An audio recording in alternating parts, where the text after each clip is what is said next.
Good evening. I'd like to call the order the Wheat Ridge City Council meeting for May 11th, 2026. If you are able, please rise and join me for the Pledge of Allegiance. I pledge of allegiance to the flag of the United States of America and to the republic for which it stands, one nation, under God, indivisible, with liberty and justice for all. Thank you. Will the clerk please call the roll of the members? Rachel Hulteen. Present. Dan Larson. Here. Kathleen Martell. Here. Scott Ohm. Here. Mike Okada. Here. Patrick Quinn. Present. Jenny Snell. Present. Susan Wood. Here. Mr. Mayor, you have a quorum. Thank you. Councilors, in your packet, you had study session notes from April 20th, 2026, and City Council meeting minutes from April 27th, 2026. Do we have any changes to those? Seeing none, thank you, Clerk, for those, putting those together. We'll go to approval of the agenda. Do we have any changes to the agenda tonight? Excellent. Seeing none, we will go ahead and go to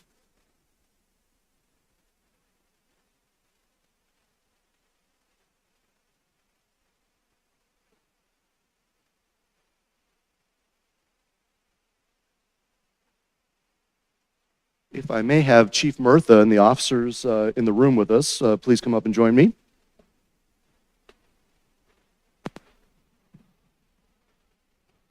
This is a special honor. Sometimes these proclamations are fun, but this is definitely a very solemn one, and one that I'm proud to give. National Police Week and National Peace Officers Memorial Day. Whereas the Congress and President of the United States have designated May 15th as Peace Officers Memorial Day and the week in which it falls as Police Week. And whereas the police of Wheat Ridge, Colorado have shared their concern and support following the tragic assault of Officer Alan Fisher, who received life-threatening injuries while on duty on April 13th, 2022. And whereas it is important to recognize and honor the sacrifice made by those who are injured or who die in the line of duty. And whereas it is important that everyone knows and understands the problems, duties, and responsibilities of our police department, and that our local law enforcement agency recognizes their duties to serve our community by safeguarding life and property, by providing protection against violence and disorder, and by shielding the innocent against deception and the weak against oppression or intimidation. And whereas over the course of the past 57 years, the police department of the city of Wheat Ridge has grown to be a modern and scientific law enforcement agency which tirelessly provides a vital service, public service, in partnership with the law-abiding members of our community. Now, therefore, be it resolved that I, Corey Stites, Mayor of the City of Wheat Ridge, and the City Council call upon all those living and working in Wheat Ridge and upon all our communities, patriotic, civil, and educational organizations to observe the week of May 15th through 21st, 2026 as National Police Week, honoring law enforcement officers, past and present, who by their faithful and loyal devotion to their responsibilities have rendered a dedicated service to our community, and in so doing have established for themselves an enviable and enduring reputation for preserving the rights and security of all members of our community. I further call upon our community to observe May 15th, 2026 as National Peace Officers Memorial Week, or Memorial Day, to honor those peace officers who through their courageous deeds have lost their lives or who have been injured in the performance of their duty. In witness thereof, on this 11th day of May, 2026.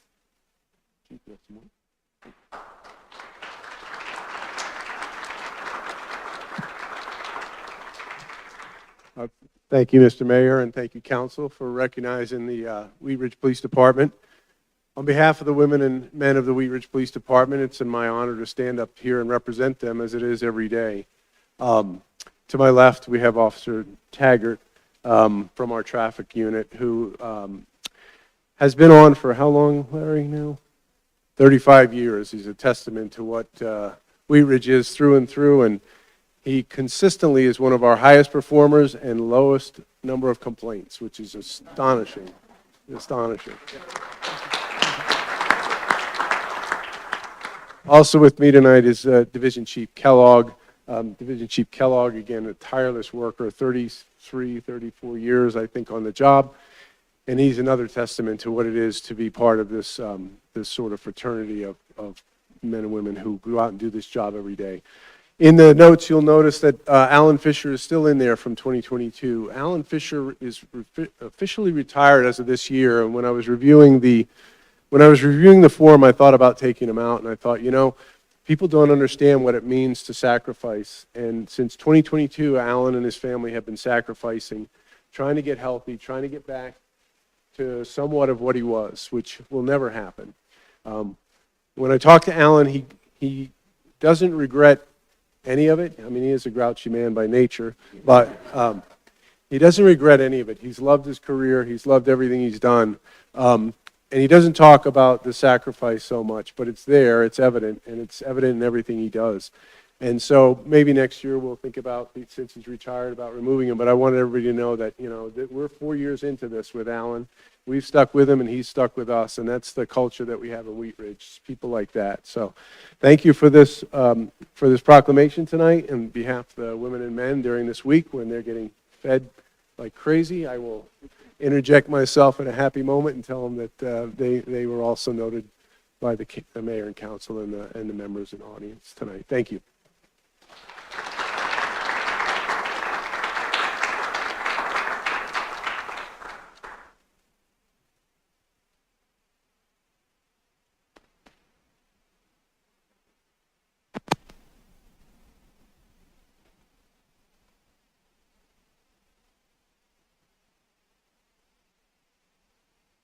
We have some good ones tonight.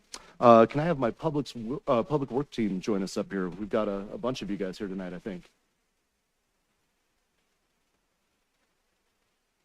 Thank you all for being here tonight. National Public Works Week. Whereas 2026 marks the 66th annual National Public Work Week sponsored by American Public Works Association. And whereas the theme for 2026 is Rooted in Service, Powered by Community, emphasizing the deep impact of public works on community life and the often unseen contributions that maintain infrastructure and services. And whereas the Public Works Department manages all assets in the public right-of-way, including 133 miles of streets, 850 streetlights, 45 traffic signals, 36 miles of storm sewer, as well as 190,000 square feet of public buildings and 230 vehicles and large equipment. They do it in a safe and efficient manner. And whereas public works professionals focus on infrastructure, facilities, and services that are of vital importance to the sustainable and resilient communities and to the public health, high quality of life, and the well-being of the people of Wheat Ridge. And whereas it is in the interest of public, it is in public interest of the residents and civic leaders in Wheat Ridge to gain knowledge of and maintain an ongoing interest and understanding of the importance of public works and the public works programs in their community. Now, therefore, be it resolved, I, Corey Stites, Mayor of the City of Wheat Ridge, and the Wheat Ridge City Council do hereby designate the week of May 17th through 23rd, 2026 as National Public Works Week. I urge all residents to join in activities, events, and ceremonies designated to pay tribute to our public works professionals, engineers, managers, and employees, and to recognize the substantial contributions they make to protecting our health, safety, and advancing quality of life for all. In witness thereof on this 11th day of May, 2026.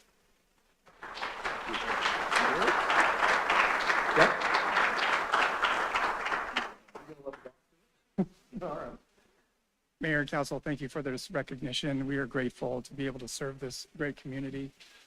With us this evening is Mike, our street supervisor, Daniel, our facilities and fleet manager, John, our glue, our administrative assistant, Logan, our newest engineering project manager, and Daniel, our capital projects manager. We ask you on Tuesday, May 19th from 3 to 7, we're going to have an open house at Public Works, and all are welcome. We're going to have food and all kinds of booths and fun and games. And I think somebody said, I think it was TR who said we have a stoplight out there and they're going to play red light, green light with the children. So it should be a great event. It'll be the first time we're going to have open house. You can come see our facilities, meet the team, and learn about more things that we do. So again, honored to be here. Thank you for the opportunity, and we'll see you all on Tuesday.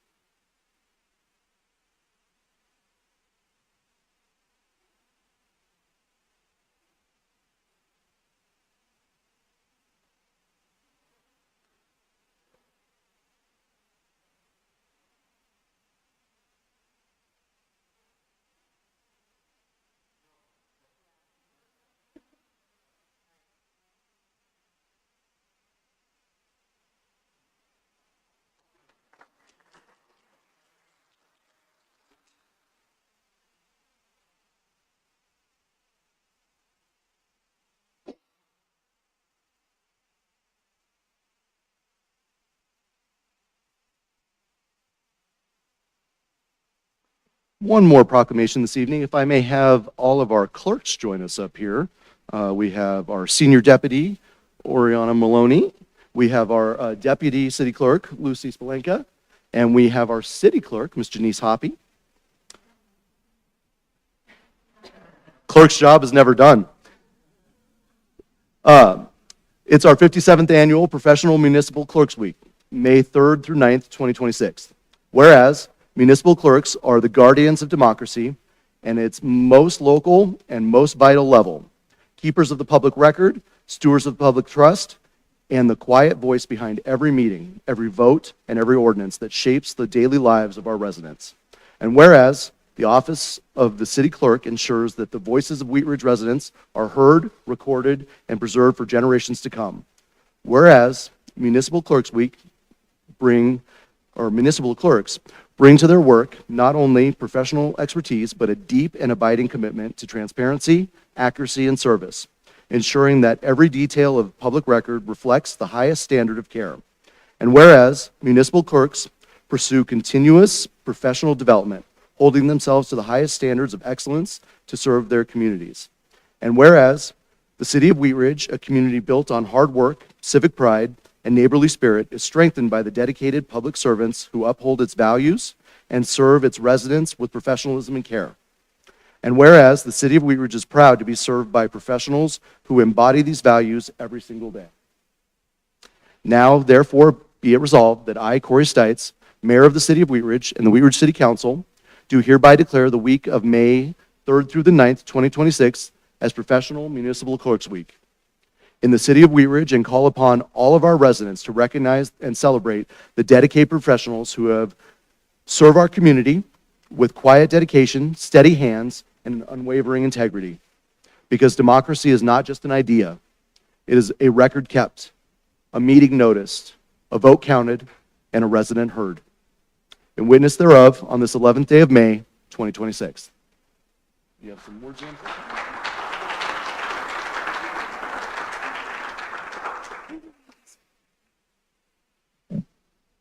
I really should have read the proclamation before I wrote my speech, so there might be some similarities happening here. Good evening, everyone. It's an honor to be here during Municipal Clerks Week, a tradition that's been celebrated since 1969. I'm here with great appreciation for our Senior Deputy Clerk Maloney and our Deputy Clerk Spolenka. Municipal clerks often work behind the scenes, yet their responsibilities touch every corner of our local government. They are the keepers of public records, they are the guardians of transparency, and the steady link between community members, elected officials, and the many layers of government that shape our community. Whether they are preparing agendas, compiling meeting minutes and notices, preserving history, managing elections, or simply helping a community member find the information they need, they do it with dedication, neutrality, professionalism, and pride. This week is not just a celebration of their work, it's a celebration of their service to Wheat Ridge. I'm grateful to have this opportunity to have Orina and Lucy accept this proclamation on behalf of our municipal clerks team. They show up every day with integrity, patience, and commitment to public service. Thank you.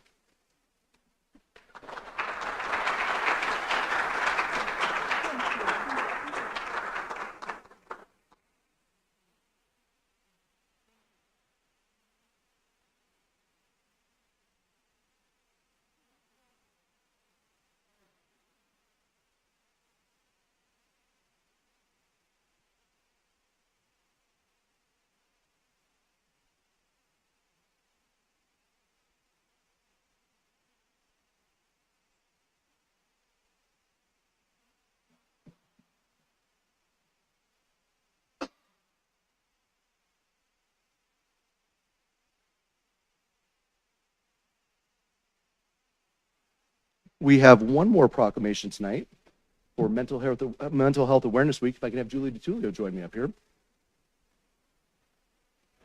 With Jefferson Center for Mental Health. Mental Health Awareness Month, May 2026, sorry. Whereas good mental health is essential to the overall health and emotional well-being of all children, youth, adults, and families, and promotes a healthy community, and whereas nearly 1 in 4 people in our community experience a mental health condition each year, and whereas more than 17% of individuals in our communities experience substance use disorder each year, including alcohol and drug use, and whereas the lack of awareness of where to seek support and stigma against mental health conditions and substance use disorders prevents many people from accessing health care. And whereas when mental health problems and substance use disorders are detected early and treated, people can recover and maintain a healthy and independent life.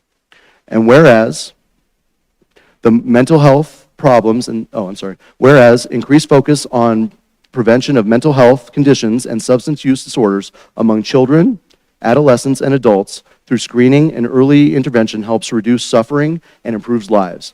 And whereas it is imperative that all members of our community, irrespective of age, gender, expression, sexual identification, race, culture, ethnic background, education, or economic status, have equitable access to essential care, support, and services for mental health and substance use conditions. And whereas the City of Wheat Ridge is dedicated to improving the health and well-being of its citizens and employees by increasing awareness, ending stigma, and focusing on the integral role of mental health in our lives.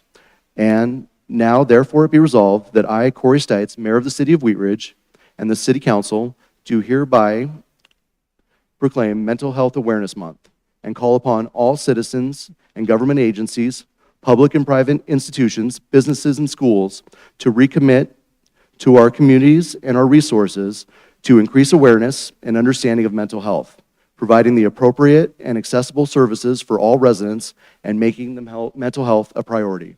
A witness thereof on this 11th day of May, 2026. Julie, you have a few words you want to say?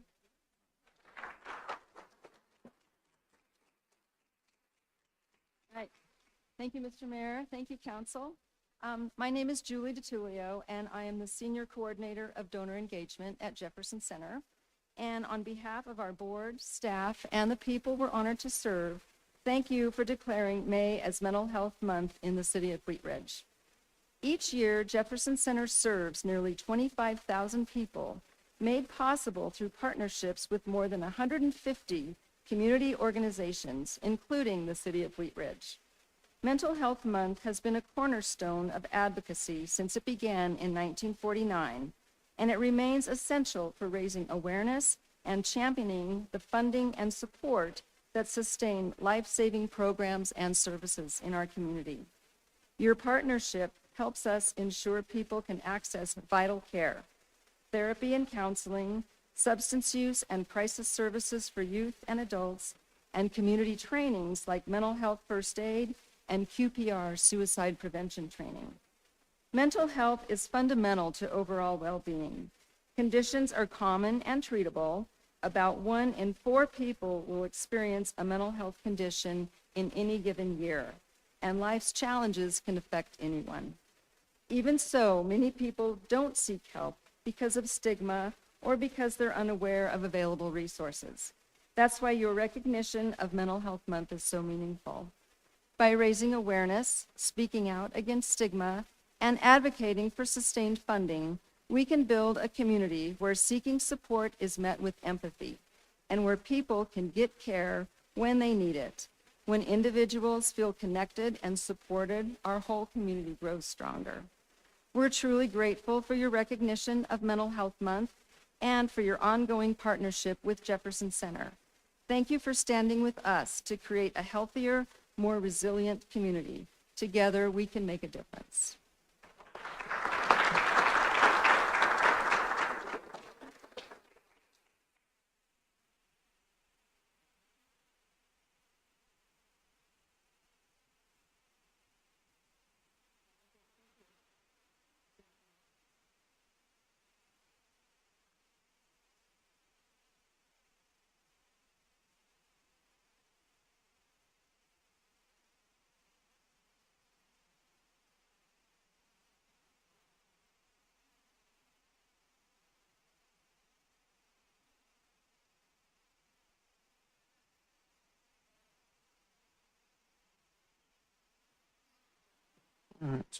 We are on to our public's right to speak.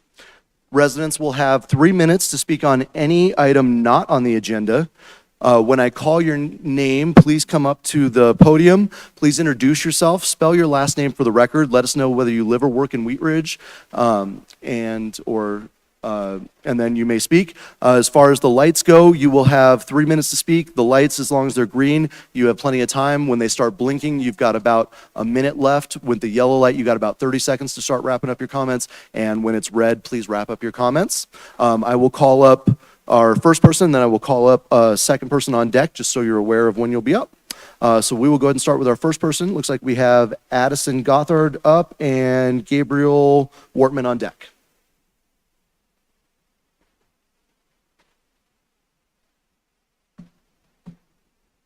Hello, my name is Addison Gothard, and I'm a student at Wheat Ridge High School. I'm here to tell you about a nationally acclaimed company that we have the pleasure of working with on a class at our school.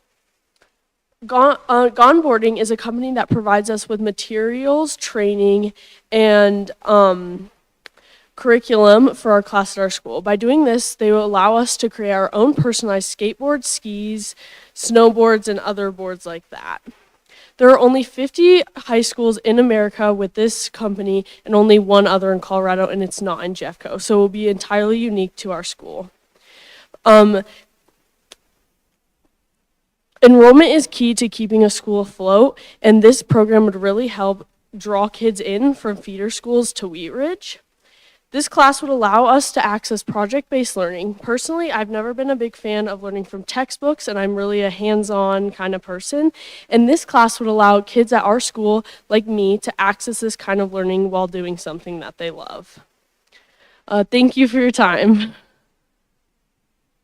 Thank you. We'll go with Gabriel Wortman next, and then Riker Urbont on deck.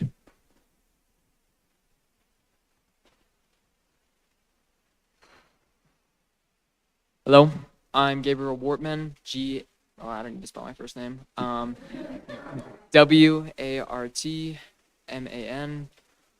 I'm a student at Wheat Ridge High School as well, and an ambassador for the Wheat Ridge Gun Boarding program.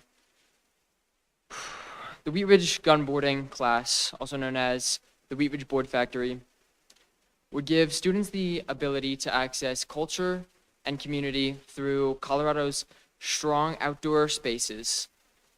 This program would allow students to design personalized boards, as my colleague has mentioned, and would allow them to access outdoor recreation through parks and ski slopes, and give them the opportunity to meet the people of Wheat Ridge and work with the community, which is so important.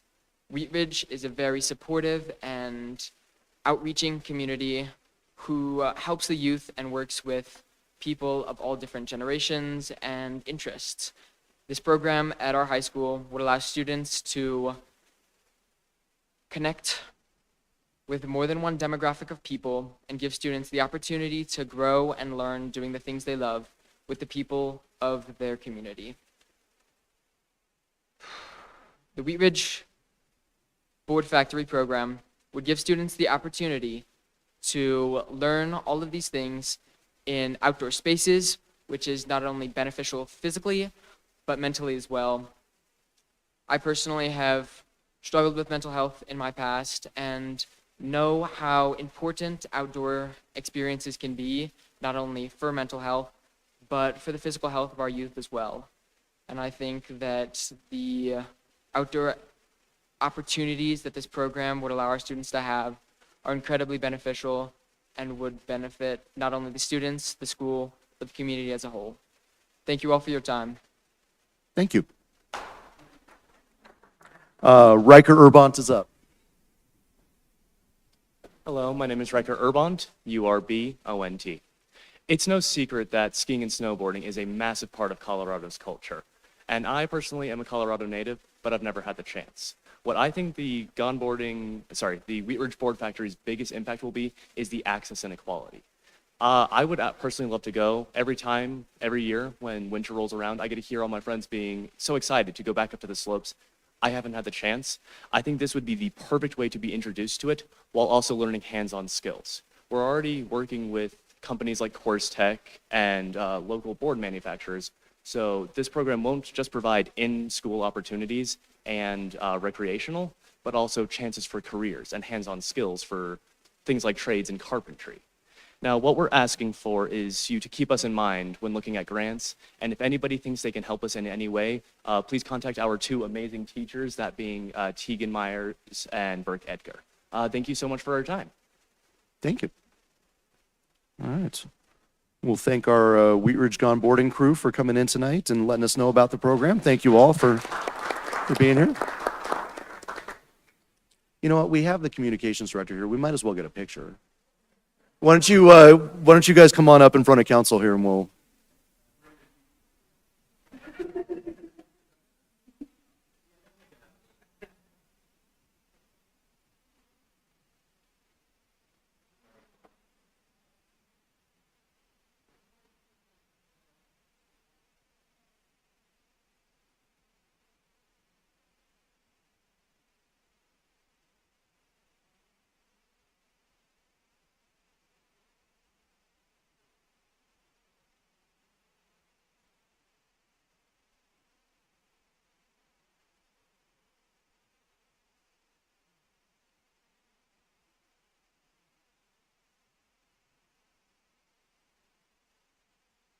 We have nobody else signed up to speak tonight under public comment. We also have a special study session tonight, so we'll go ahead and take our public comment for our study session now. Candace Tomlinson, do you want to come up and speak now?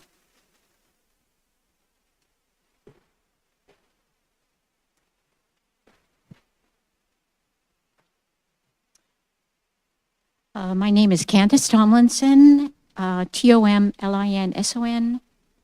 Did you need an address? Is that right? No. No address. Okay, anyway, I live in Wheat Ridge.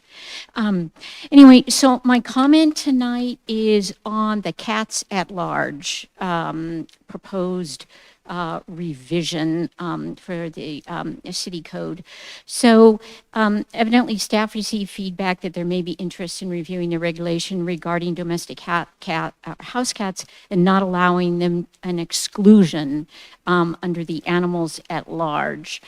I have real concerns about this.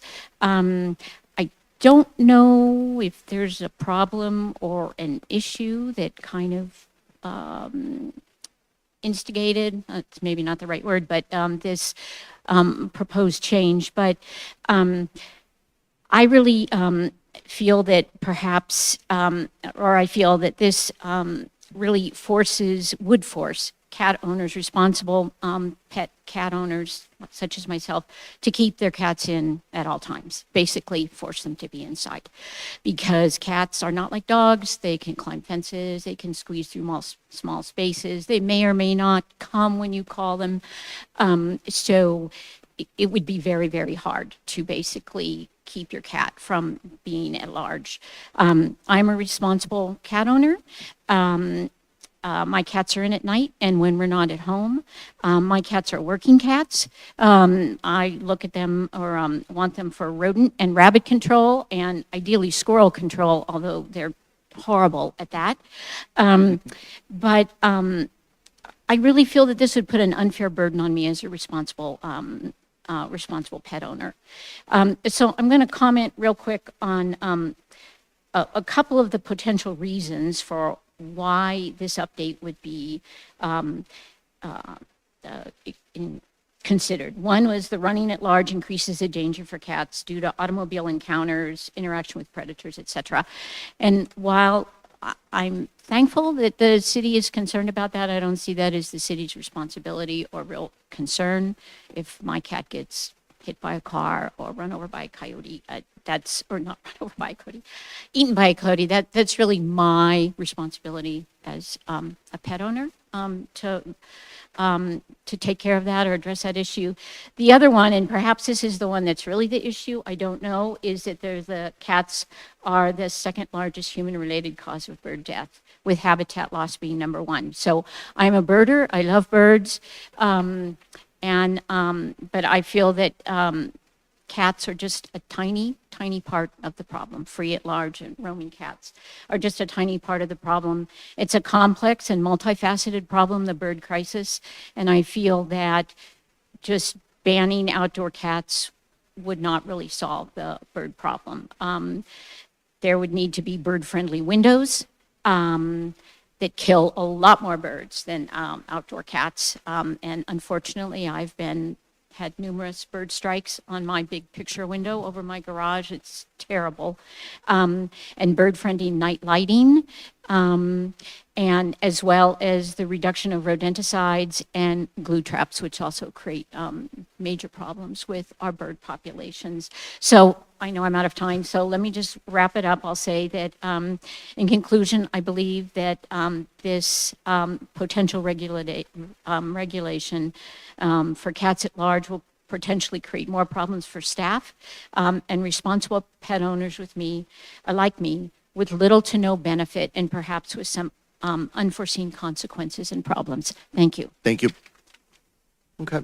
We have nobody else signed to speak in chambers, and we have nobody signed up online. Mayor Pro Tem Hulteen. Thank you. Just like a quick point of order to recognize our high school students who were just recognized up here, but Addison, Gabriel, and Riker, I thought you were up here for like professional speakers school. You did an amazing job of representing your work in our community. And I just want to say how impressed I am with each of you in the program, and just thank you for coming here tonight. It was just a pleasure to get to hear directly from you, and just really appreciate the work you're doing in our community. Thank you all for being here tonight. We will go to agenda item number 1. Councilor Martel, will you please introduce this item? Thank you, Mr. Mayor. I'd like to present Council Bill number 09-2026, an ordinance approving the rezoning for property located at 3338 Depew Street from residential 3R3 to residential 1C R1C. At issue, the owner of the property at 3338 Depew Street is requesting approval of a zone change from residential 3R3 to residential 1C R1C. The zone change will result in zoning that encourages investment in the site and will enable the existing land use to become more conforming with the zoning. Thank you.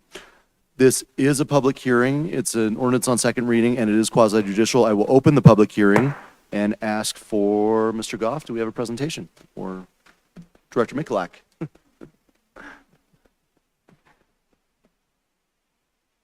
Thank you, Mayor. We do have a staff presentation. I'm happy to introduce Chris Masser, one of our planners, to present this case. Hello, everyone. My name is Chris Masser. I'm a planner with the City of Wheat Ridge Community Development Department. I'm presenting case number WZ26-1, which is a request for approval of a zone change from residential 3 to residential 1C for a single unit dwelling located at 3338 Depew Street. I'd like to enter into the public record, the contents of this case file, the zoning ordinance, the comprehensive plan, and this digital presentation. The property is within the City of Wheat Ridge. All appropriate notifications and postings have been met, and therefore the City Council has jurisdiction to hear this case. The subject site is outlined on red in this slide. The site is located on the east side of Depew Street between 33rd Avenue and West 35th Avenue. The site consists of 2 lots, which are approximately 5,890 square feet. It currently contains a single unit dwelling and an accessory dwelling unit, both of which are proposed to be removed to accommodate the construction of a new single unit dwelling. The surrounding area is primarily residential. This slide showcases the zoning map of the area. The subject site is outlined in red and is currently zoned residential 3. Surrounding zoning includes residential 1C to the north, south, and east, and residential 1 to the west. Adjacent properties to the north, south, and east are all residential in character, while the property to the west is Panorama Park. The existing zoning on the subject property and within the neighborhood relates to a legislative zone change that occurred 30 years ago. In September 1996, City Council approved a city-initiated rezoning of property generally located between West 32nd Avenue and West 38th Avenue to the south and north, and between Sheridan Boulevard and Pierce Street to the east and west. The ordinance specifically exempts existing two-family dwellings from the zone change to avoid creating non-conforming situations. Because 3338 Depew Street had 2 units, a single-family dwelling and an accessory dwelling unit, it was determined to be an exempt property from the council's motion, therefore retaining the current R3 designation. This is a view of the subject property looking east from Depew Street, showing the existing single-unit dwelling. This is the view from the alley looking west at the rear of the existing house in the ADU. The applicant is requesting the zone change to R1C in order to bring the existing property into conformance with the underlying zone district lot standards and to align the zoning with the adjacent properties nearby. Should the rezoning be approved, the applicant intends to redevelop the property with a single-unit dwelling. The proposed R1C district is complementary to the context of the surrounding zoning, land uses, and brings the site into compliance with all dimensional standards.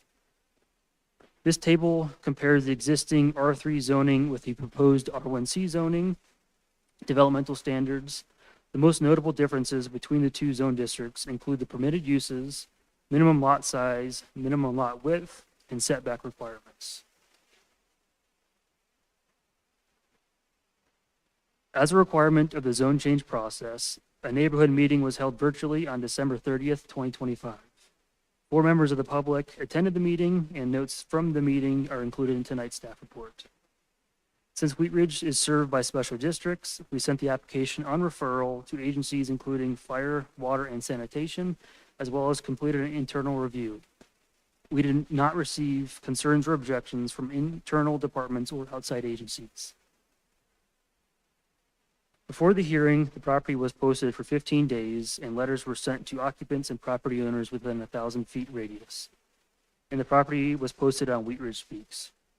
One comment was submitted in support of the proposed rezoning. The Planning Commission recommended approval of the request on their meeting on March 19th, 2026. We use several criteria to evaluate zone change requests, which includes consistency with the comprehensive plan. Staff believes that the proposed R1C zoning is consistent with the policies and goals in the city's comprehensive plan. The property is identified in the comprehensive plan as part of the higher variety neighborhood, which supports a wide range of housing types and encourages diverse and vibrant residential areas.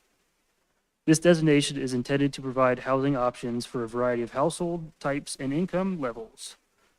The proposed R1C zoning designation is appropriate for the subject property because it allows for future redevelopment and brings the property into compliance with the underlying zoning regulations, while maintaining compatibility with the surrounding neighborhood. The proposed rezoning also aligns with the desired outcome of peaceful coexistence. Ultimately, staff is recommending approval of the request for the following reasons. Based on the character and land use pattern in this area, the R1C zone district is most appropriate to maintain the existing character of the neighborhood and to accommodate the applicant's proposal for the redevelopment of the property. For that reason, the zone change should not have an adverse effect on the surrounding area. Staff finds that a zone change to R1C is supported by the city's comprehensive plan, particularly the action item that calls for assessing the zoning map to determine whether updates are needed. The proposed rezoning would bring the property into compliance with the zoning regulations, which are currently not being met under the existing zoning designation. That concludes my presentation. Thank you. Any other? Nope. Okay. That's it. Nothing, no applicant this evening? Yep. Any? No presentation. No presentation. Okay, thank you. Then, before we go to questions from council, I will go to questions from the public. I have one person signed up, Betsy Lawton. That is the applicant. That is the applicant, Yes. okay. If you want to come up and, Hello, my name is Betsy Lawton, Lawton, and I represent the architect for the owner of this property. And I want to thank Chris for his wonderful presentation. I think he did a great job summarizing the site and its existing condition and why this rezone would bring it more in compliance with the city of Wheat Ridge standards. So thank you so much for hearing our presentation, and I am available for questions. Thank you. We'll go to questions from council.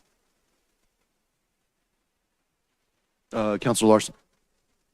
Thank you, Mayor. While this is fairly straightforward, anytime, and I was advised this while I was on the planning commission, anytime we look at a rezone, we want to make sure we're very thorough in the examination of the request. And I do have just a couple of questions here, and the first question would be, the request is to rezone as R1C as opposed to just R1. Can you tell us the difference between the two? The difference between the two is the dimensional standards. I don't have them pulled up in the map here. All of the surrounding properties are R1C, so you would not be able to rezone this specific property from R3 to R1 without creating kind of a pocket of this one zone. So that's the basis of why they're going back to the R1C zoning district. The differences are kind of minimal between the R1 and the R1C, but there are some dimensional standards that are different. And one of those dimensional standards would be the minimum lot size? Correct. Okay, and for R1C, the minimum lot size? 5,000 square feet. Okay, and so the property conforms then? Correct. Okay, that's all the questions I had. Thanks. Yep. Councilor Wood. I would agree. This does seem pretty straightforward, and that really was a very nice presentation. Thank you. One question that I had is there were two structures before and there are two lots. We'll have one structure, and if I got that right, it's what's allowed by the zoning that's being requested. Will there be a requirement to dissolve the lot line that's there today? There won't be a requirement. There's a lot line. 1C, R1C, 1C, R1C on second reading, order it published, and that it take effect 15 days after final publication. I have a second by Councilor Snell. Do we have discussion on the motion? Councilor Martell. I would also just like to say, I think this was a great presentation and a great example of the process working. And I also appreciate in the packet the notes from the public meeting where we could see the residents that did attend and their comments on the topic. So thank you. Any other comments? Seeing none, will the clerk please poll the council? 8 ayes, no nays, motion carries. Thank you. Moving on to agenda. Amending the code to address that. But that leaves, however, a gap involved in being able to identify just a vehicle as opposed to the driver. And the police department brought this to my attention. It's a fairly short ordinance. It just amends the definition of vehicular public nuisance, but achieves the goal, which is to ensure that the police department can go for the vehicle. And I've asked Division Chief Kellogg to articulate for you sort of the circumstances that come up and why this would be of benefit to the police department. Mayor, City Council, I'm excited to stand here with you again tonight. Interestingly, as I was looking through for stories to share, and that was this past Friday, I read a recap from the very night before in which one of our officers attempted to stop two motorcycles who were well over the appropriate speed limit, certainly putting our other motorists and our pedestrians in danger. And when he went to make that stop, they eluded, and they failed to stop, and they failed to pull over, and they continued their, I would suggest, reckless and inappropriate way of continuing. What really made this very challenging, however, was they didn't just leave the city. They turned around and they came back, and they were taunting the officer. And without the approval of this ordinance, we have to just recognize that this is a challenge, and we hope that they leave the city. With this ordinance approval, we could, and we do have, these motorcycles license plates. With this, with the approval of this ordinance, it would allow us to actually do the appropriate paperwork based on probable cause, of course. But we could go and we could seize their motorcycles just to actually offer a little bit of a notation to them that the city is not willing to allow for this type of behavior within the city. It creates a wildly unsafe experience for the community. We have had, and I think it's in your packet, but we've had nearly 200 of those types of events in the last 2 years, and I think we've been, lack of a better term, lucky to not have any kind of substantial issue associated with these types of situations. With that said, I'll offer any opportunity for questions that you may have. Thank you. Any other presentation? That's No? it. Okay, we'll go to questions from council. Actually, I will say we'll go to questions from public. We have nobody signed up, so we'll go to questions from council. Councilor Larson. Thank you, Mayor. Up until now, if somebody, if we identify a vehicle that has, Exhibitions of speed and racing. so, Chief, how would you, give me an example of how this would happen? Would it involve, say, a patrol car going through a parking lot and noticing a vehicle that is on the list? At that time, would they need a probable cause, or would the fact that this vehicle has been noted in the past? Well, I'll just use the example on Thursday. If this was enacted and we had access to the additions to the public nuisance that we're talking about here, Whoever's operating that vehicle to be in control of that vehicle and to operate in a safe manner, operating that vehicle to be in control of that vehicle and to operate in a safe manner, and that's up there. And that's up to them to have that conversation. But it allows us a different avenue than we would normally, to them to have that conversation. But it allows us a different avenue than we would normally have.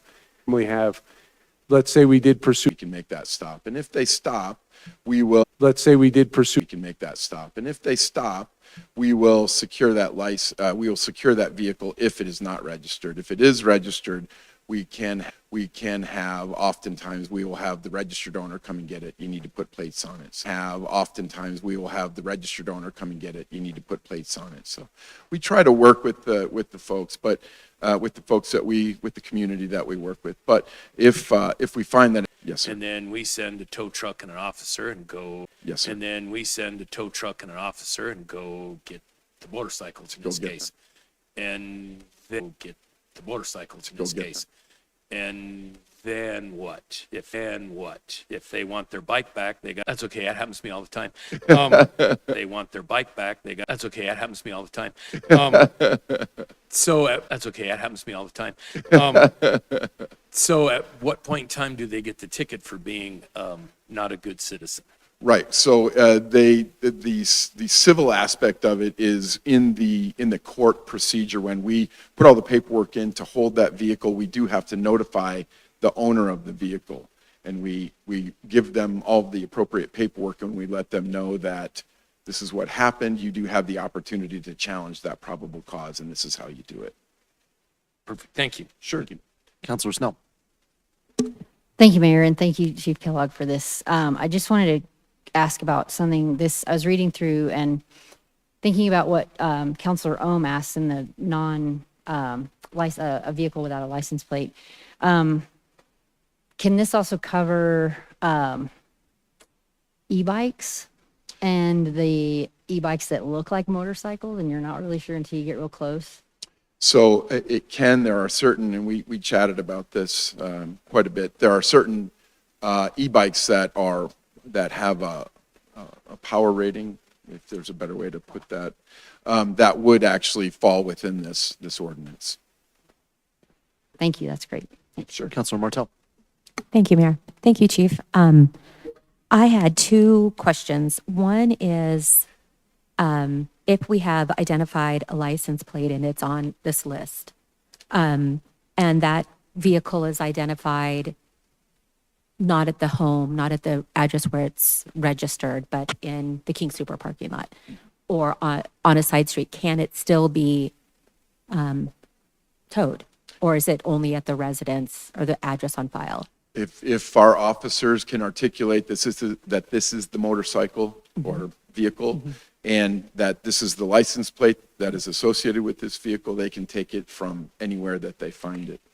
And then if a license plate is added to this list, is it on that list forever?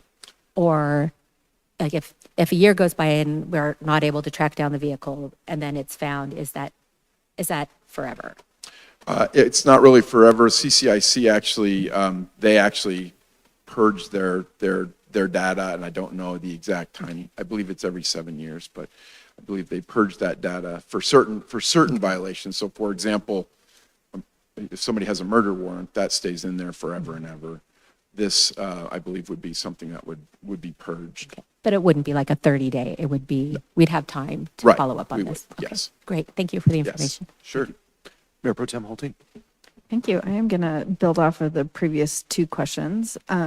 So going off of Council Member Martell's, my question was that the action would be limited to the Wheat Ridge Police Department. It wouldn't be like Denver picks up the license and they call it in. Like this is our own internal police department's record keeping and not something that's like something that's shared with other police departments. Is that correct? Ultimately, we could put it in CCIC in the database.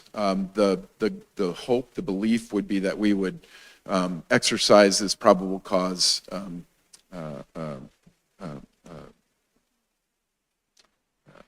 tow before it gets into that situation. So what our officers would go out and they would find this vehicle in that moment. Okay. I mean, it just seems like if this is, if I'm sure there's, a handful of bad actors that are probably not exclusively doing this in Wheat Ridge, so exchange of information seems like it could be useful regionally for more collaboration on that.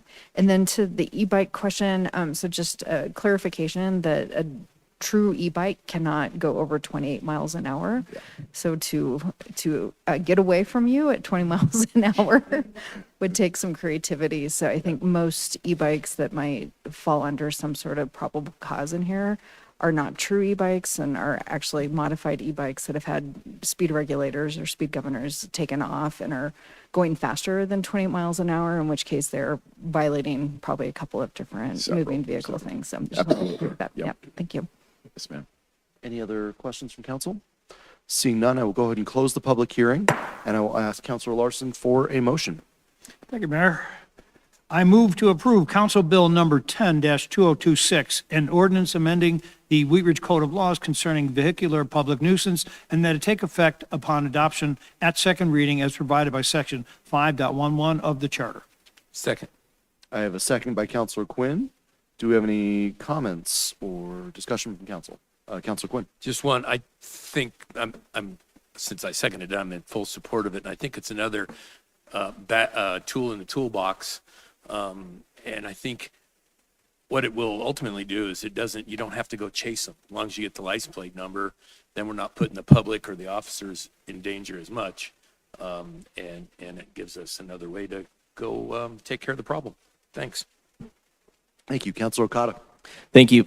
I just want to commend our police department, our city attorney. This feels so clean, and it feels like right up the middle of a complaint that I hear very frequently in my neighborhood in our northwestern area of our city. I know this is a problem throughout the entire city, but in particular, I hear from my neighbors very frequently. I hear myself on Ward Road quite a bit of this activity that needs to be reined in, and finding a very clean by the rule exactly the right method for what our police department needs in order to be able to levy this enforcement, I think is really commendable. So I wanted to make sure to comment on that. Do we have any other discussion on the motion? Seeing none, will the clerk please poll the council? 8 ayes, no nays, motion carries. Thank you to the police and our city attorney on that. Moving on to agenda item number 3, Councilor Wood, will you please introduce this item? Yes, item number 3, resolution number 23, 2026. The title is a resolution in opposition to House Bill 261114, prohibiting cities from requiring minimum lot sizes. Its issue is House Bill 261114 would limit municipal authority over local land use by prohibiting cities from requiring minimum lot sizes greater than 2,000 square feet for certain residential development.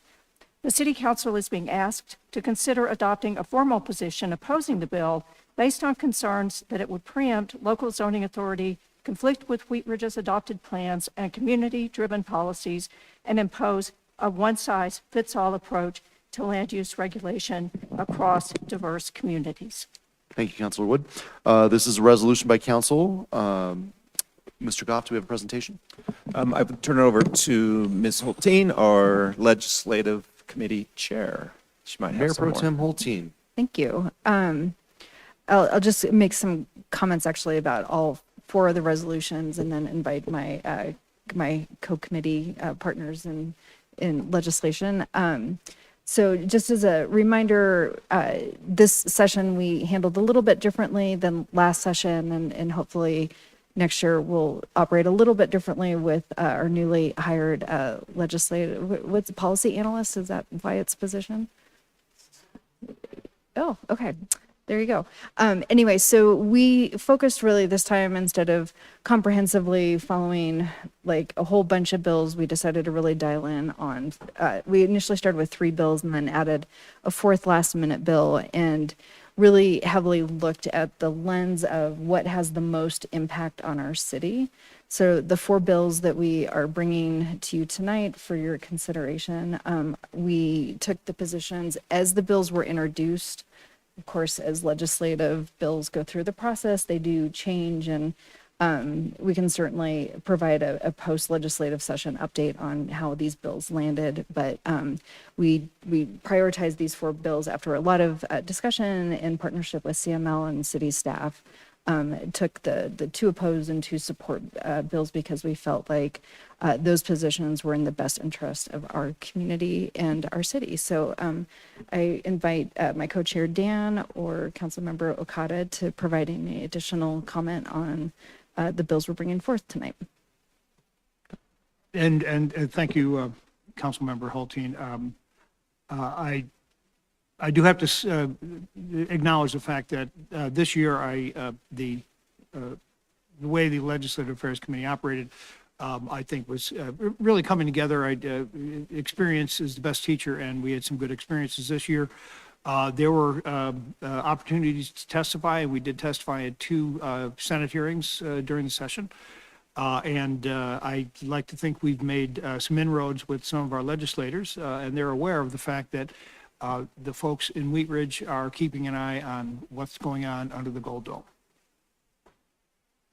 Only thing that I want to add is this was my first year on the legislative committee, and I had a certain expectation of the type of work that we would be doing, and a couple of surprises for me included how much there is just to keep track of. There's like it's not about kind of going out into a field with a I'm gonna attempt a very clumsy metaphor. Going out to a field with a butterfly net and trying to catch certain things is being trapped in a room with about 1,000 butterflies and trying to figure out what's going on and which ones are doing what. So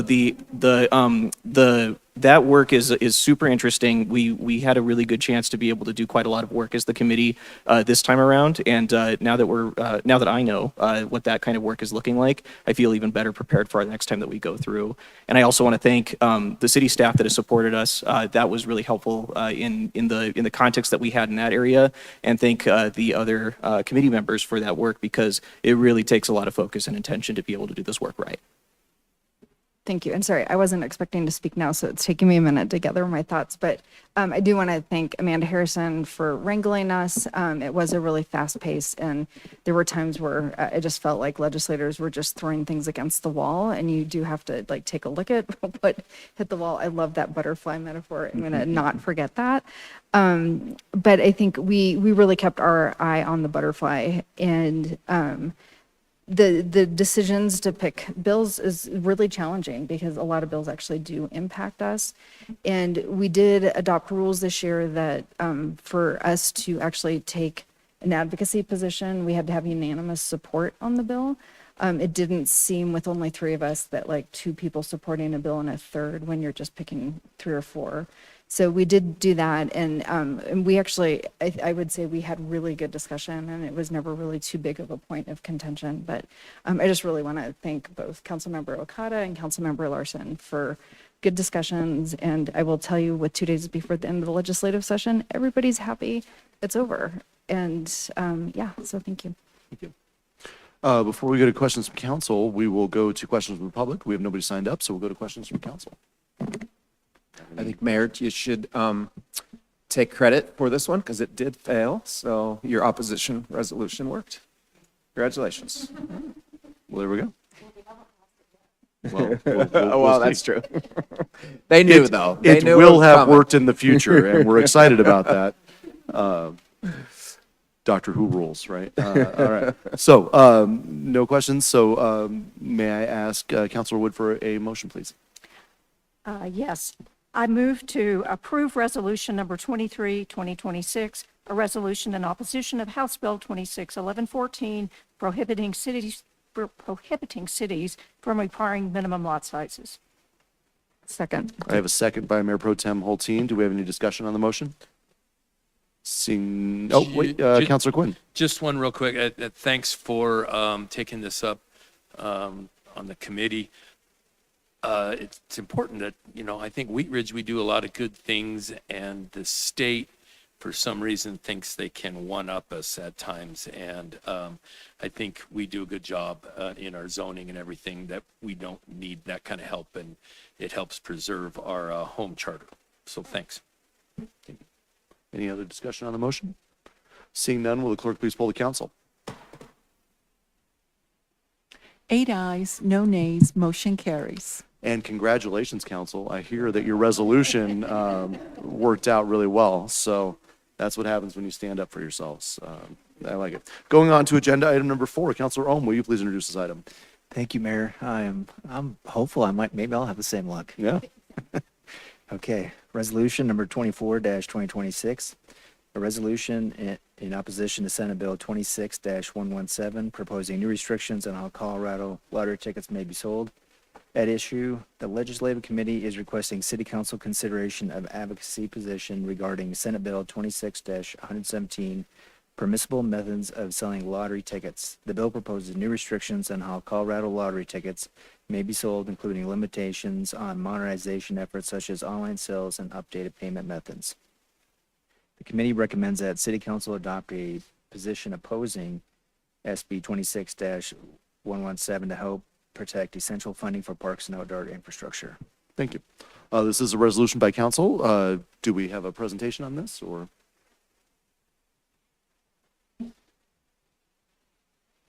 Not from staff, unless council does. Did you want to say anything, Mike? I will share that it did pass. Okay. Yeah. Well, I guess we'll see how this one Yeah, goes then. all Huh? All right. Any other parts of the presentation? Thank you, Mayor. I would just like to say that, like all 4 of these resolutions before the council tonight, there was significant amounts of discussion. They're, again, focusing down on 3 or 4 key issues in the sense that they had a direct impact on Wheat Ridge. And I think we landed on 3 or 4 very good examples of legislation that we need to take a position on. Thank you. Any other parts of the presentation? Just really quickly about this one too, as we were watching this one go through, we saw amendments occur. The kind of core about the reason why we were opposing this one was because of the threat to the funding, the Great Outdoors Colorado funding. And as the legislative session went on, and after we had made our position on this, some amendments were made that softened the threat to that to that funding. That funding's important to Wheat Ridge, of course, because we have outdoors and we have parks that receive that funding. Just a little more clarity. Before we go to questions from council, we'll go to questions from the public. We have nobody signed up to speak, so do we have any questions from council on this? Seeing none, Councilor Ohm, may I please have a motion? Thank you, Mayor. I move to approve resolution number 24-2026, a resolution in opposition to Senate Bill 26-117, proposing restrictions on how Colorado lottery tickets may be sold. I have a second by Councilor Okada. Do we have any discussion on the motion? Seeing none, will the clerk please poll the council? 8 ayes, no nays, motion carries. All right. Moving on to agenda item number 5. Mayor Pro Tem Holteen, will you please introduce us? Thank you, Mayor. I'd like to introduce resolution number 25, 2026, a resolution in support of House Bill 261318 concerning traffic safety near schools. At issue, the Legislative Committee is requesting City Council consideration of an advocacy position on HB 261318, a bill currently before the General Assembly that concerns traffic safety near schools. The proposed position aligns with the city's adopted legislative priorities, including public safety, local control, transportation safety, and protection of local funding sources. HB 261318 would expand local authority to implement school zone safety measures, and the committee recommends that City Council formally support the legislation. Thank you. This is a resolution by council. Do we have a presentation on this?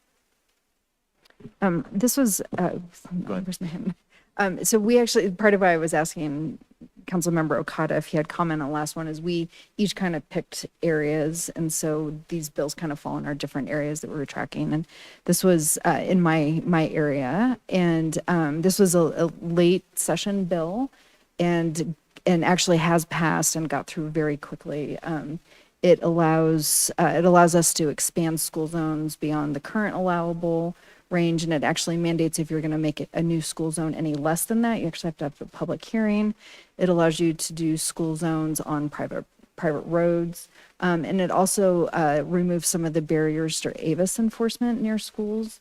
So all of those things just deeply align with priorities we have around improving safety near our schools. So I am excited that this is one of the bills we picked to support, and I am happy that it has gone through the legislature and hopefully gets signed by the governor here soon. So thank you. Any other parts of the presentation? No? Okay. We will go to questions from the public. We have nobody signed up, so we'll go to questions from council. Seeing none. Sorry, Councilor Quinn. Just one, Mr. Mayor. We've had a couple individuals come in and talk about 38th right in front of the school by the green there. And then they've also corresponded with Wheat Ridge Speaks this week.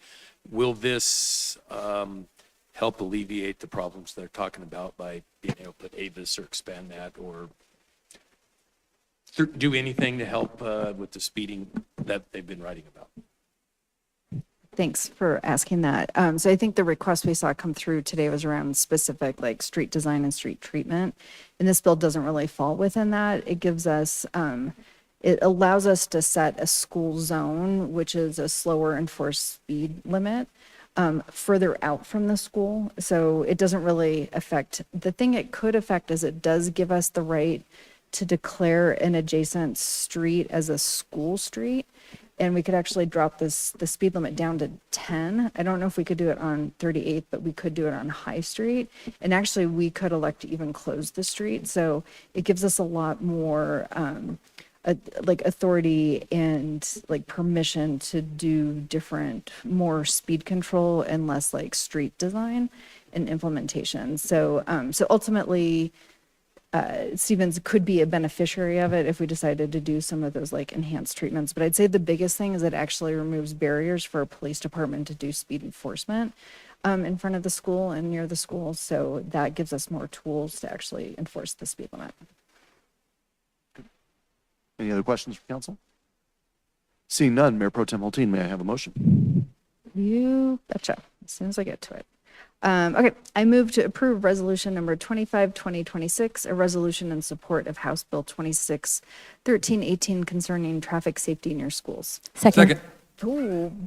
I'll give that one to Councilor Quinn. Although I know there were a couple on his heels on that one. So second by Councilor Quinn. Do we have any discussion on the motion? All right, seeing none, will the clerk please poll the council? 8 ayes, no nays, motion carries. Thank you. Moving on to agenda item number 6, Councilor Okada, will you please introduce this item? Thank you, Mayor. Resolution number 26-2026, a resolution in support of House Bill 26-1071 to implement local government vehicle identification systems on interstate highways. At issue, the Legislative Committee is requesting City Council consideration of an advocacy position on House Bill 1071, legislation before the Colorado General Assembly that would authorize municipalities to deploy automated vehicle identification systems on interstate highways within their jurisdiction. This request aligns with the city's adopted legislative priorities related to public safety, local control, transportation safety, and preservation of local funding sources. Adoption of an advocacy position would allow the city to formally communicate support for legislation that may enhance roadway safety and provide additional enforcement tools for high-risk interstate corridors. Thank you. This is a resolution by the council. Do we have a presentation on this? Thank you, Mayor. This is one of those that came up early on. It was actually something that the city of Wheat Ridge supported from the beginning, and this is based on discussion that the committee had with Chief Murtha regarding the incidents of some of these tragic high-speed accidents on I-70, the about 8 or 9 mile stretch that runs through the city of Wheat Ridge, and how because the our police department is not allowed to deploy the speed cameras known as AVIS along the interstate, it does little to help deter speeding within our city. The other issue is that when the Wheat Ridge Police Department works a traffic accident and manages the traffic at that accident scene, and the hours spent doing that is not compensated by the Colorado Department of Transportation or the state of Colorado. And this seemed to be a way that some of that revenue could be replaced. It wouldn't be enough to completely offset it, but it would help. So the idea was that by allowing cities like Wheat Ridge to deploy AVIS on the interstate would both deter speeding and would also help compensate the amount of time that our police department spends on working these terrible accidents. I was able to testify at this in front of the Senate hearing on the day the bill was killed, which carried a certain irony. But part of the discussion is that speed cameras, for some reason, this year are being lumped in with all sorts of other ideas around public surveillance and that sort of thing. And I think what we saw in the Senate legislature this year was a general sort of, we don't like speed cameras, no how, no way. So when this came up, I think it kind of got lost in the shuffle and was categorized as mainly a surveillance camera issue, and so it lacked the support it needed. It's unfortunate, and discussions are continuing with some form or fashion for the city of Wheat Ridge and its efforts on working accidents along the interstate in Wheat Ridge can somehow be managed. Thanks. Councilor Cobb. One thing to add, the speed cameras on interstate highways in Colorado are allowed. It's just not allowed by a municipality or local government, including like a county, to be able to install them. So there is still hope that hopefully the state of Colorado can install some speed cameras to be able to help us with that particular stretch of I-70. Thank you. Any staff presentation on this one? Chief Murtha, you want to? I don't want to just complain and cry about it. All I'll say is thank you for the support. I appreciate it. I know that I got to hang out with Councilor Larson up there at the Senate, and thank you for everybody who supported this. We are currently in discussion. I'm trying to create a group of folks who work the highways to come together, since none of us have actually any MOU or agreement with the state to do the work that we're supposed to have an MOU for. I believe we have a leverage position that we may be able to work some type of speed enforcement up there, as well as potentially get some resources back. So, like you said, it's not a dead issue. It continues to be a fight that we'll take up. Thank you. We will go to questions from the public. We have nobody signed up, so we'll go to questions from council. Councilor Ohm. Thank you, Mayor. So Chief, the question I have is, I know you talked about leverage. So currently, is there an MOU in place that says that Wheat Ridge must or shall, take care of anything related to the boundary of Wheat Ridge on the highways? No, this is a short answer. When I got here, I researched it because I found it odd that nobody could find the document that I thought that by law we're supposed to have. And then the more I researched it and talked to some of the older folks, the old retired, they said it was a handshake deal. So we're required to have an agreement on not just the interstates, but on any state road to do certain enforcement. And we don't have it, and nobody does. So I think our position is, if you want us to continue to do the work, let's do it the right way. And maybe you can compensate us that way, and maybe you can do some more of the work we want, which is proactively to do something to slow down the traffic. Because right now, all we do is respond. And we respond out of the kindness of our heart. And I feel like I'm spending Wheat Ridge tax dollars in a way that maybe could be better spent. So that's what we're working on. Well, yeah, and besides the tax dollars, I do have a lot of concern for the speed and the officer safety. So let us know what I can do to help. It doesn't sound like a good situation. So We're going to reach out. We've already have reached out to CML. Once the session's over, we're going to convene on this and with other communities that are that support this and talk about this specifically as a next step.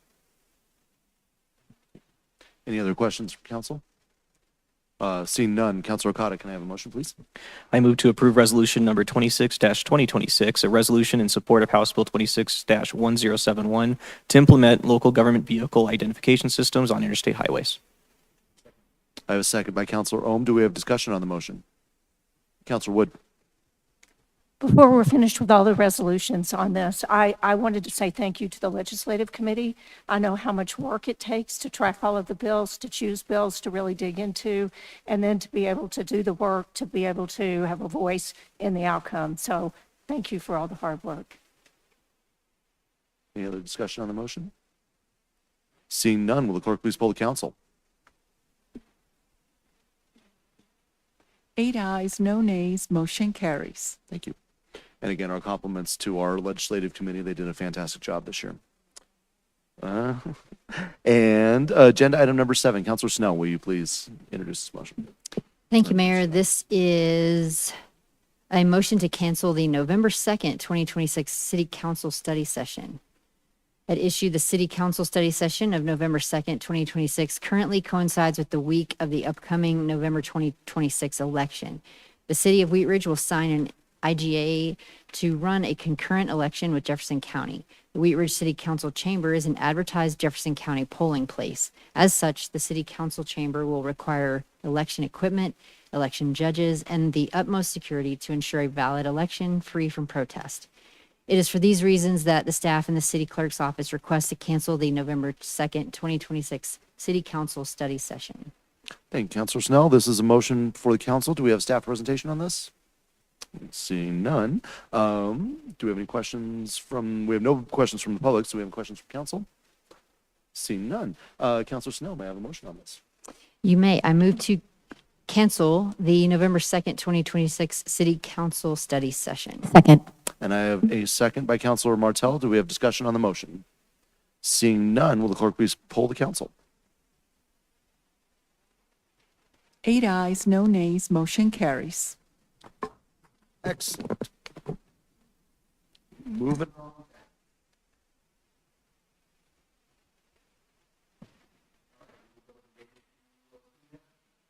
Thank you, Mayor. Before we get to study session, I just have a couple quick items. E5X, who's the current owner of the Lutheran Legacy Campus, they've been promoting their redevelopment to numerous different stakeholder groups, including recently to the Colorado Real Estate Expo, to Colorado bond share buyers, and I will be presenting with E5X Wednesday to the Urban Land Institute.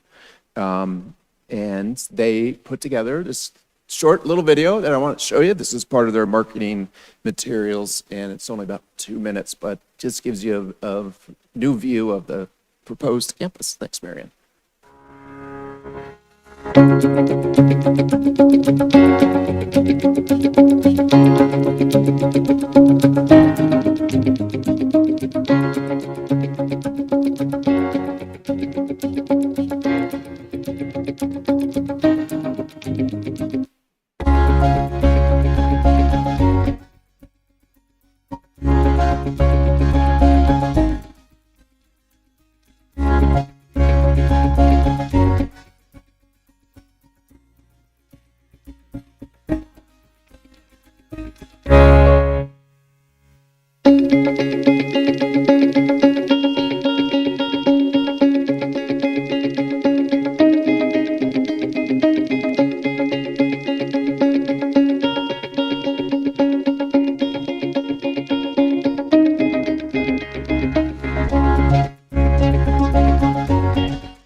Thank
you, Mary Ann. So as you can see, they, as promised, they're preserving the chapel and the Blue House. And as the zoning requires, 20% of the property is open space, so a lot of public gathering spaces and green space. So that's still conceptual. It may not look exactly like that, but that's the vision. And we're, as you know, they're actively in demolition stages right now. If you've been driving by, they're moving quickly. So yeah, so excited to show that. Some other good news. The city was just awarded a $50,000 grant from the Colorado Gives Foundation for our homeless navigation program. I think that's their third or fourth they received. So yeah, very proud of our staff for finding those dollars. That will help with any outreach goods that they may need. So excited about that. And Friday, I believe, I sent you, or this weekend, sent you the polling instrument that was directed by City Council at our workshop on April 11th. Magellan, who's the consultant we're using, will start that process this week so that we'll have the results back for a June 1st study session. That's all I got. Thank you. We will go to city attorney's matters. Actually, one quick scheduling matter. Next week, next Monday, you'll be, pardon me, you'll be here for the special meeting and a public hearing on the auto wash special use permit. After that hearing got set with a great deal of effort to get it set on that date, I have a close family member that needs a surgery, and the surgery can only take place on next Monday. And she's out of town, and I need to go out and support her and take care of things for a few days during that period of time. So I will not be able to attend. This is one hearing I'd like to make sure that there's someone in person sitting here to kind of help navigate through that hearing. And so I have tapped Thad Renault, who is my partner. He's the Renault of Murray Dahl, Beery and Renault. And he's a very solid guy. He's a city attorney like I am for various other cities. And he and I are already scheduled to work with Lauren to get him up to speed on the case. He's seen all the materials. And we'll meet again to make certain that he's up to speed. He'll be sitting here. You can rely on him as you would rely on me. And he's a sharp guy and will do a great job to handle any questions that might come up during the hearing. So I wanted to let you know that I won't be here. That's why I won't. I'm sorry I won't be able to, because these are the kind of hearings I sadly enjoy. But I won't be here, and it'll be Thad. So thank you very much. Thank you. Yep. We'll go to elected officials reports, and we'll start with Councilor Okada. Thank you, Mayor. Just one thing, Councilor Larson and I have coming up on May 23rd, a District 4 meeting that's going to be held at the Historic Park at the Wheat Ridge Historical Society. It's on Saturday the 23rd. I think I said that already, but it's going to be from 9 a.m. To noon. And we would like to extend the invitation out into the world, Wheat Ridge, District 4, and beyond. Thank you. Councilor Larson. Thank you, Mayor. And this Saturday is Armed Forces Day, but I will not be attending Armed Forces Day anywhere because Councilmember Okada and I will be at Red Rocks Community College for the commencement ceremony this Saturday. Also, May is Older Americans Month, and this year's theme is Champion Your Health. take an active role in personal health, nutrition, and preventive care. And that's all I have. Thanks. Thank you. We'll go to District 3, Counselor Wood. Very good.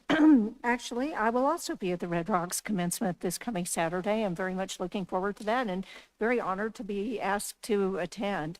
Also, a couple of things this past week that I really enjoyed and really meant a lot to me. First of all, the parks tour that our Wheat Ridge folks, Karen, Brandon, and Benny, took new council members on Saturday was excellent.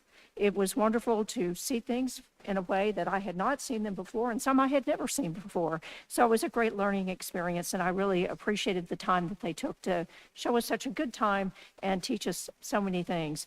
The other thing is this past week, I and others attended the Family Tree celebration, where there were celebrants who, with the help of Family Tree, really turned their lives around, and it was amazing. It was really gratifying to see this and very uplifting, and it made me very proud of Family Tree, and it made me proud of our city manager who serves on their board and all the work that they do. So it was a great week. Thank you. Counselor Quinn. Thank you, Mr. Mayor. I too was with the Parks tour with Susan and others, and I echo what she said. And then learning about the facility that they have, it's a lot rustic and a little rough, I'd say. And kudos to those folks for working in those conditions. The Family Tree celebration was great. What a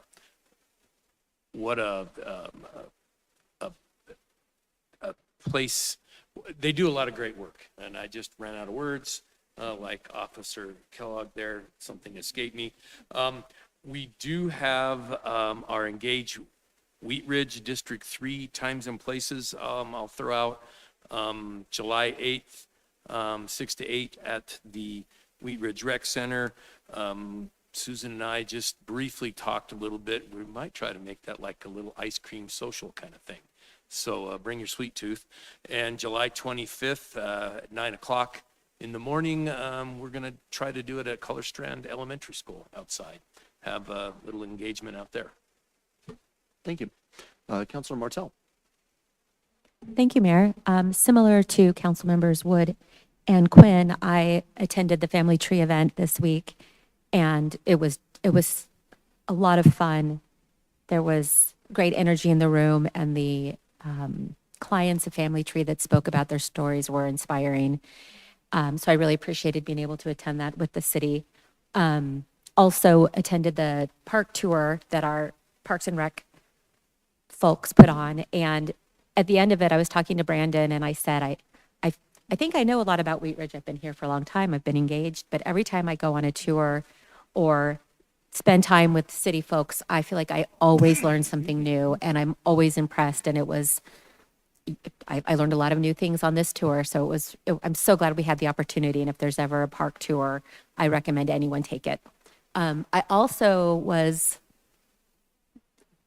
embarrassed and very excited to participate in the Antique Boutique and Atomic Theater sponsored fashion show on Sunday night at the Green. Antique Boutique and Atomic Theater, both businesses in District 1, sponsored a How the West Was Worn fashion show at the Green. And it was a beautiful afternoon, and it was so much fun. And there were about 20 people who participated, volunteered, some city staff, some city other folk, and just many, many people celebrating community. So it was a lot of fun, and my very first fashion show. So that's it for now. Thank you. Thank you. Do you have a designer? Like, would you need to shout out it? Yes, I was in vintage 1930s Girl Scout troop leader attire, including the candy cigarettes in my pocket because I had to keep those kids in line. So yes, I was a Girl Scout leader. Fantastic. Love it. Counselor Snell. Thank you, Mayor. I am eagerly awaiting the fall collection from House of Martell. Yeah. Couple things. Last week, if you didn't know, last week was Teacher Appreciation Week, and in one of my other hat that I wear, I got to go to a Wheat Ridge school to support some teachers. I was at Mountain Phoenix Community School last week, and even though it was last week, I really feel like every week should be Teacher Appreciation Week because our teachers are keeping us going as a society. So I just wanted to say a thanks to them, a thanks to teachers, and just continue to support our educators. On that note, I wanted to recognize the folks from Wheat Ridge High School, the students that came to talk about the Wheat Ridge Board Factory and how exciting that is. And I'm just so impressed. And it's an exciting concept. I'm really excited for them. I'm very much proud of them and impressed with them for coming and talking about it, but also excited to see where that program can go. And I feel like one more thing that we are very lucky to have in Wheat Ridge, one of two in the entire state. And also wish they had that when I was in high school. But anyway, really, really cool and so impressed about that. The other thing I want to just mention is tomorrow morning, Councilor Martell and I will have our office hours at Ann's Pie Cafe. This was a reschedule from last week, so we have back-to-back office hours this week and next week. So District 1 folks, please come join us. Ann's Pie Cafe is a wonderful place to meet, get some delicious treats, have some coffee, talk to us, find out more. We'll be sharing, anything that we can with others, but also just want to make sure we're available for our constituents. So we'll hope to see you tomorrow. That's 9 to 11 at Ann's Pie Cafe, which is next door to Wheat Ridge Meats on 29th. Thank you. Thank you. Counselor Holm. Thank you, Mayor. So I got a little bit of list. So the first thing I want to say is I attended the Leadership Jeffco graduating class this last Wednesday because I'm on the Jeffco EDC board. That was a really good event. There's a couple officials that showed up, commissioners, and Mayor Weinberg gave a speech. And I had some good conversations with some of that class. And then Civic Spark attended that last Thursday with the mayor. I'll just go into a couple things, and the mayor might have something to add too. But there was a lot of good discussions around homelessness and housing, and just really, having getting into some real depth with just a few individuals. So it was a real small event. I was happy to attend that. And then the one thing I did want to make a comment, I was always kind of taught you should have some good things, and then you kind of sandwich it with something not so great. The wall. I've heard a lot of people that are really upset about the wall. I know the city has nothing to do with that. And I'm talking about the one that's on, obviously, Wadsworth. That is really tall. I feel like our city has gone to such lengths to be so inclusive, in that wall is the opposite. And so I think I'm sure we've had, I don't know if you had discussions, but I've had discussions with people. They're not happy about it. And now I'm going to move on to something better.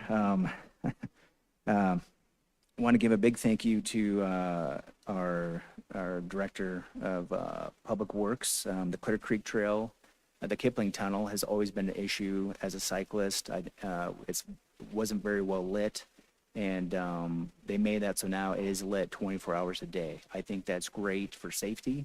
And then today I was surprised. I got out on my bike today, and there's a tiny little 10-foot sidewalk that made me so happy. That is on the south side of 44th, right by the bridge. And before it had this really odd, acute angle that it's been very frustrating to try to get onto the little trail that drops down onto the main one. Brand new. I was like, wow, thank you. Huge thanks. I took a picture of it. I know other people that I've talked to in the AT-ATs have expressed concern, like, can we have something? And so I don't know when it got done, but I would have been there for the ribbon cutting. I was so excited. And then I did want to say thank you to our CSOs that you've done a lot of work. On some, I know we've had some properties that have been very problematic and trying to get those cleaned up. Big thank you to that. And then a thank you.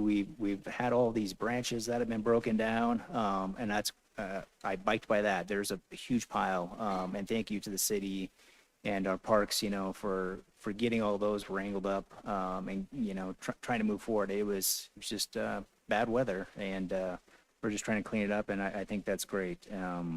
One question I do have for Patrick is the status of the Dover meeting. Of what? I'm sorry. Dover. Oh, yeah, we're, Neighborhood meeting? it's probably will be sometime in June. We're, waiting for the final, conceptual design from our engineer. Should be any day now. And then we're going to give a 2 to 3 week notice to the neighborhood. So that'll probably put it out into June. Thank you. Mayor Pro Tem Holteen. Thank you. I was going to also thank the city for the branch pickup. I know my neighbors were really grateful for that. I also want to thank the city for clearing the Clear Creek Trail. There were a lot of down trees and large branches on the Clear Creek Trail, and that got cleared pretty quickly. Couple other things. I just want to take a little bit of ownership on an agenda mishap tonight. As the mayor pro tem, I should have caught that we didn't have the Mental Health Awareness Month on there. So my apologies, but recognition to the city manager and the mayor for thinking quickly and properly acknowledging that really important aspect of our community. And then I also want to acknowledge something else that caught my eye that I just wanted to make note of. We get quarterly reports from the city manager and staff, just kind of giving a snapshot of what's going on in the city. And I was really delighted in the most recent one to read, and I'm just going to read this directly. We spent the quarter focused on right-sizing the city fleet through cross-departmental collaboration by auditing actual vehicle needs and uplifting existing assets rather than buying new. We successfully moved away from 3 planned heavy-duty pickup purchases. Instead, we shifted those funds towards fuel-efficient midsize trucks and added 3 new EVs. And that is just, I think, a really strong story of alignment with our values and as a city of being both good stewards of public funds, but also recognizing that the way we spend our money impacts the environment. So thank you, staff, for that. And then lastly, I just want to share, so I had the privilege last week to travel with the several DRCOG board members. We did a peer exchange with Puget Sound Regional Council. It's their equivalent of DRCOG in the Seattle region. I don't think I've ever been so busy. They had us busy the entire time we were there, but it was really exciting. We had the opportunity to meet with a lot of our colleagues in the region and tour a lot of transit-oriented development and really hear the story about how they go from a concept around transit-oriented development to actually building it out. We also learned a lot about their transportation initiatives and how they integrate transit and do just large transportation planning. And really what came out of it were a couple of things. And one of them was the DRCOG board. I mean, we weren't meeting as a board, but we kind of had a wrap-up conversation around key takeaways from our time with our colleagues. And one of the things we're really going to take a hard look at, especially with a new governor coming in, is can we do more regional collaboration around moving forward our housing needs assessment that DRCOG's just completed, and really recognize that if regionally we have buy-in on certain priorities, then we can actually work as a region to get those moving faster and remove some barriers. So and Wheat Ridge was recognized a couple times in conversations about some of the things we've done. So that was a really good trip. But I also had a chance to have good conversations with some of my peers, our colleagues. And I kind of like Councilor Ohm, there were a couple stories told that were really troubling to me around some of the way other councils are behaving in like a civics and democracy sense that were actually, like, I would say, very upsetting. And it made me just really deepen the appreciation for how we conduct ourselves, how we treat one another, even when we don't necessarily agree. I think we welcome a diversity of perspectives. And just like the civic health of this council and our city was like really, really apparent to me a couple times in conversations I've had. And also recognizing our city attorney, and that I heard a couple of like upsetting conversations about how city attorneys are responding to some things. So I just want to name, like, we're doing good work. We have institutionalized good work here. but we're also recommitting ourselves every time we show up to do it in a healthy way. So I just want to recognize that work that we're doing here. And I'm still recovering from the trip because they worked us really hard. But they're doing great stuff there, but we're doing good stuff here too. So that's all I got. Thanks. Thank you. And I'll echo that every time I meet with a mayor or another city official from another city. I'm always reminded of how amazing it is to work with all of you here. So thank you. A couple things for me. I had an Education Coalition meeting last week, I believe it was. Super exciting, lots going on for our schools here in Wheat Ridge. Obviously, they're wrapping up all that's going on, and I sent an email out to all the counselors to invite you all to our T-shirt passing out events for our kindergartners that are continuing on to first grade, but we always like to future pace those kids and show them what it'll be like to be at Everett this year and then later on the farm. So super excited about all the cool stuff going on at the end of the school year for that. I also want to recognize all the cool field days that I've been able to attend, both as mayor and as a karate instructor, but had one today at Prospect Valley, and our PE teacher at Prospect Valley is amazing, very organized, did an awesome job in Stober last week as well. I joined Councilor Ohm at the Civic Spark event. Thank you to Local Works for helping put that on. They do a phenomenal job, but I think Councilor Ohm talked about it a little bit. They talked a little bit about homelessness, but also early childhood development and some other things that go along with that. So I think when we talk about homelessness and services, you have to talk about early childhood development, and you have to talk about health or child care and that sort of thing, because you can't get a job if you can't have the little ones taken care of. So that's a huge thing that we'll be looking at here, kind of on a regional level in the next couple of months, as well as how do we get more daycares, preschools, that sort of thing to help. I had coffee with the mayor on Saturday at the Starbucks at Wadsworth and 38th, the brand new one. Absolutely beautiful facility, and thank you to all the staff there. We had a great turnout. We had good conversations. Thank you to Councilor Martell for coming in for a while on that one. Great questions, I thought. We had a very cute young lady come in about halfway through, Miss Liliana, and brought in this letter to council. So I'll make sure you guys all see it. I do make sure that you guys see the things that I get. But she would like us to take a look at some of the parks, and especially the one at Lutheran Legacy Campus, although we won't be in charge of that. But respecting the history is a big part of that for her and her family. So fantastic. And then I also want to talk a little bit about this coming Friday is our first concert on the Green. So our Parks and Rec department has done an awesome job, not only programming the Green, but also Anderson Park for the whole summer. And so 6 p.m. on the Green Friday night. I believe the DJ that they have is 14 years old. So super excited about that. And like I said, we have some pretty cool youth going around in here. And we had our Gone Boarding kids here tonight, and you can tell what a cool program that's going to be and what that's already doing for that school, and the excitement that it's bringing. So we will go ahead and adjourn here in just a moment to our special study session. We will be back next week for a special hearing. So we will go ahead and adjourn. We'll take about 10 minutes. So we'll be back at 8:30. Thank you.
I'd like to call to order the special study session for May 11th, 2026.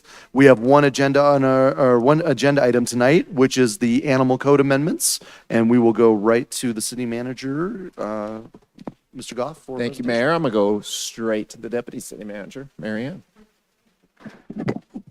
All right, I thought I'd never be back in front of you guys to talk about animal, but here we are.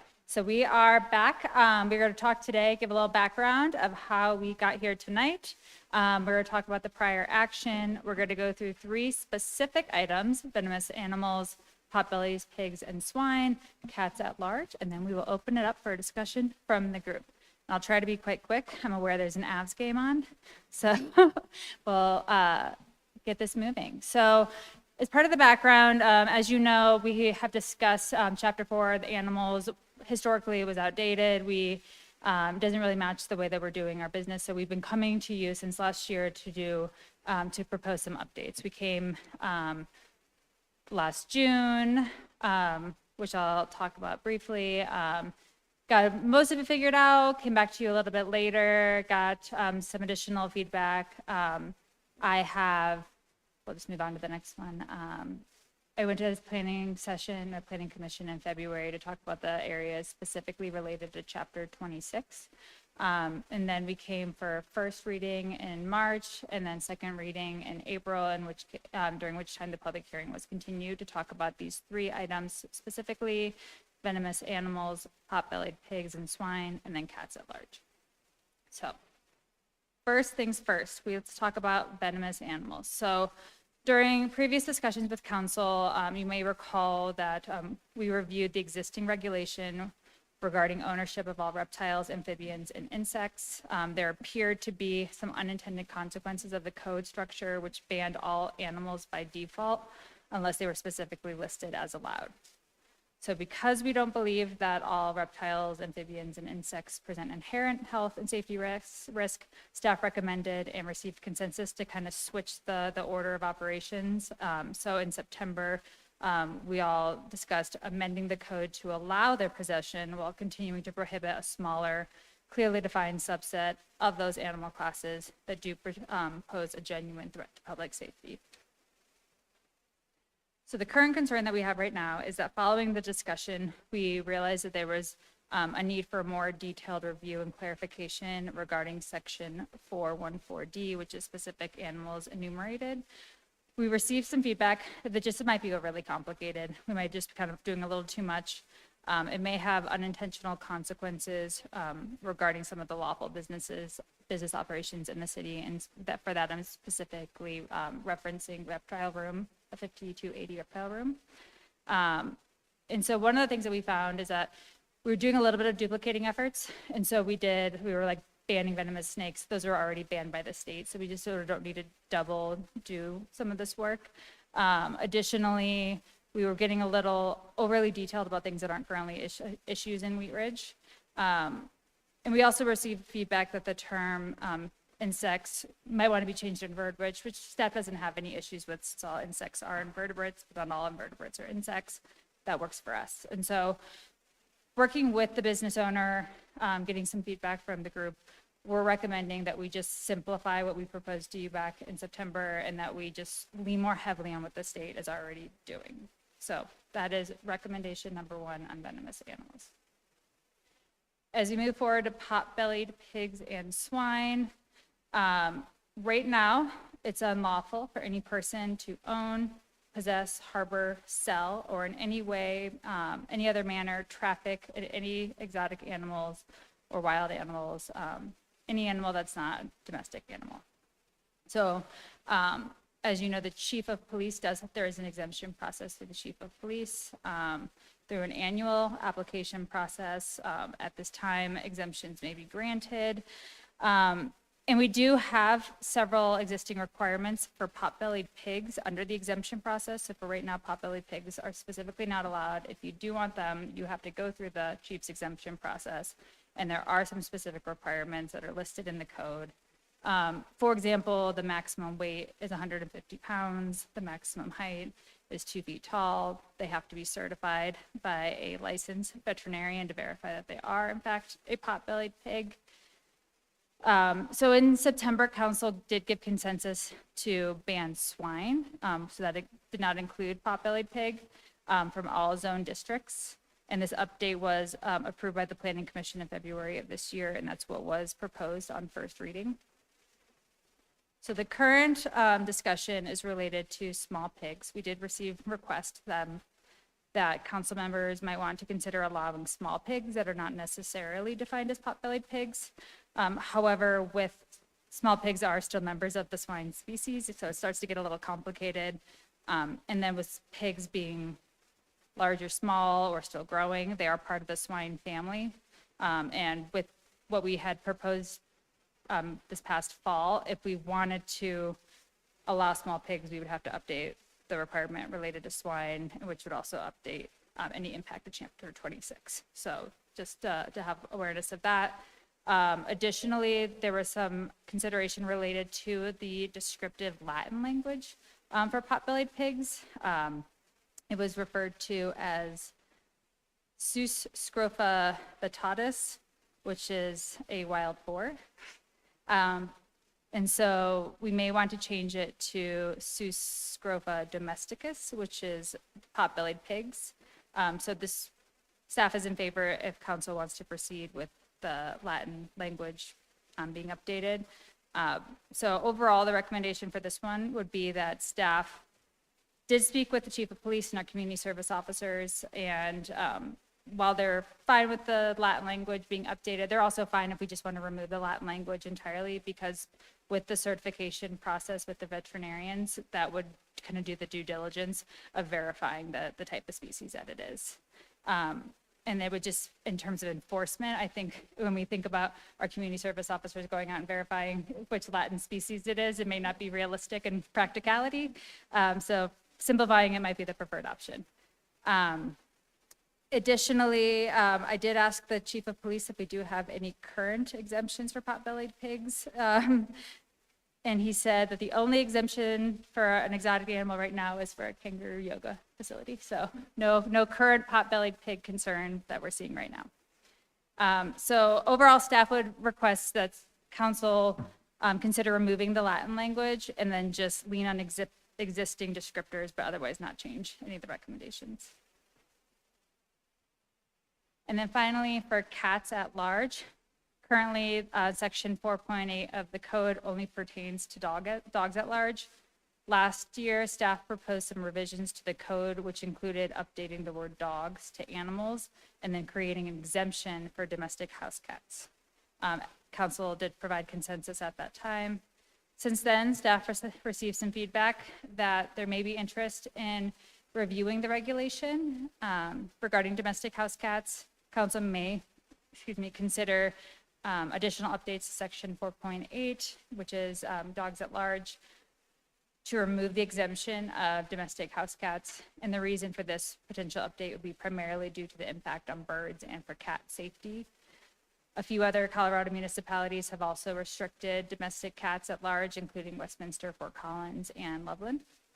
But overall, staff did discuss this with our community service officers who had some real concerns regarding the practicality of enforcing this, and shared that they don't currently find that there is an issue with domestic cats at large. It doesn't seem to be a widespread issue in the city. So the recommendation would be to keep the previous consensus of exempting domestic cats. So in total, we are here for discussion. We have the chief of police, we have Jerry Dahl, we have two community service officers, our supervisors here with us today if we have any specific questions, but otherwise let's open it up for discussion.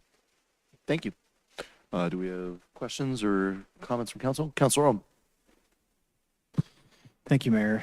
The only one that I want to touch on is the cats. And so I, personally, I have, it's always about the spider and the fly, right? So I have a neighbor, who I won't name, that has a bird feeder, loves birds. The squirrel goes, hits the bird feeder, that drops the seeds, and now I have mice and rats. And so because of the mice and rat problem, the cats are coming into the yard to help deal with that. I have also noted, you can easily look on Nextdoor, we have a huge rat problem. And so people are buying feral cats to take care of the rats in the neighborhood. Typically closer to Clear Creek. I don't know if the other council members are aware of this, but this is a true statement. And so they're trying to do that, and I think they feel that that is better than using, lethal poison or sticky traps. And so that's the consideration. I see the cats jump over my fence, and I know that I have a mouse problem, and there's, not too much that I can do about it.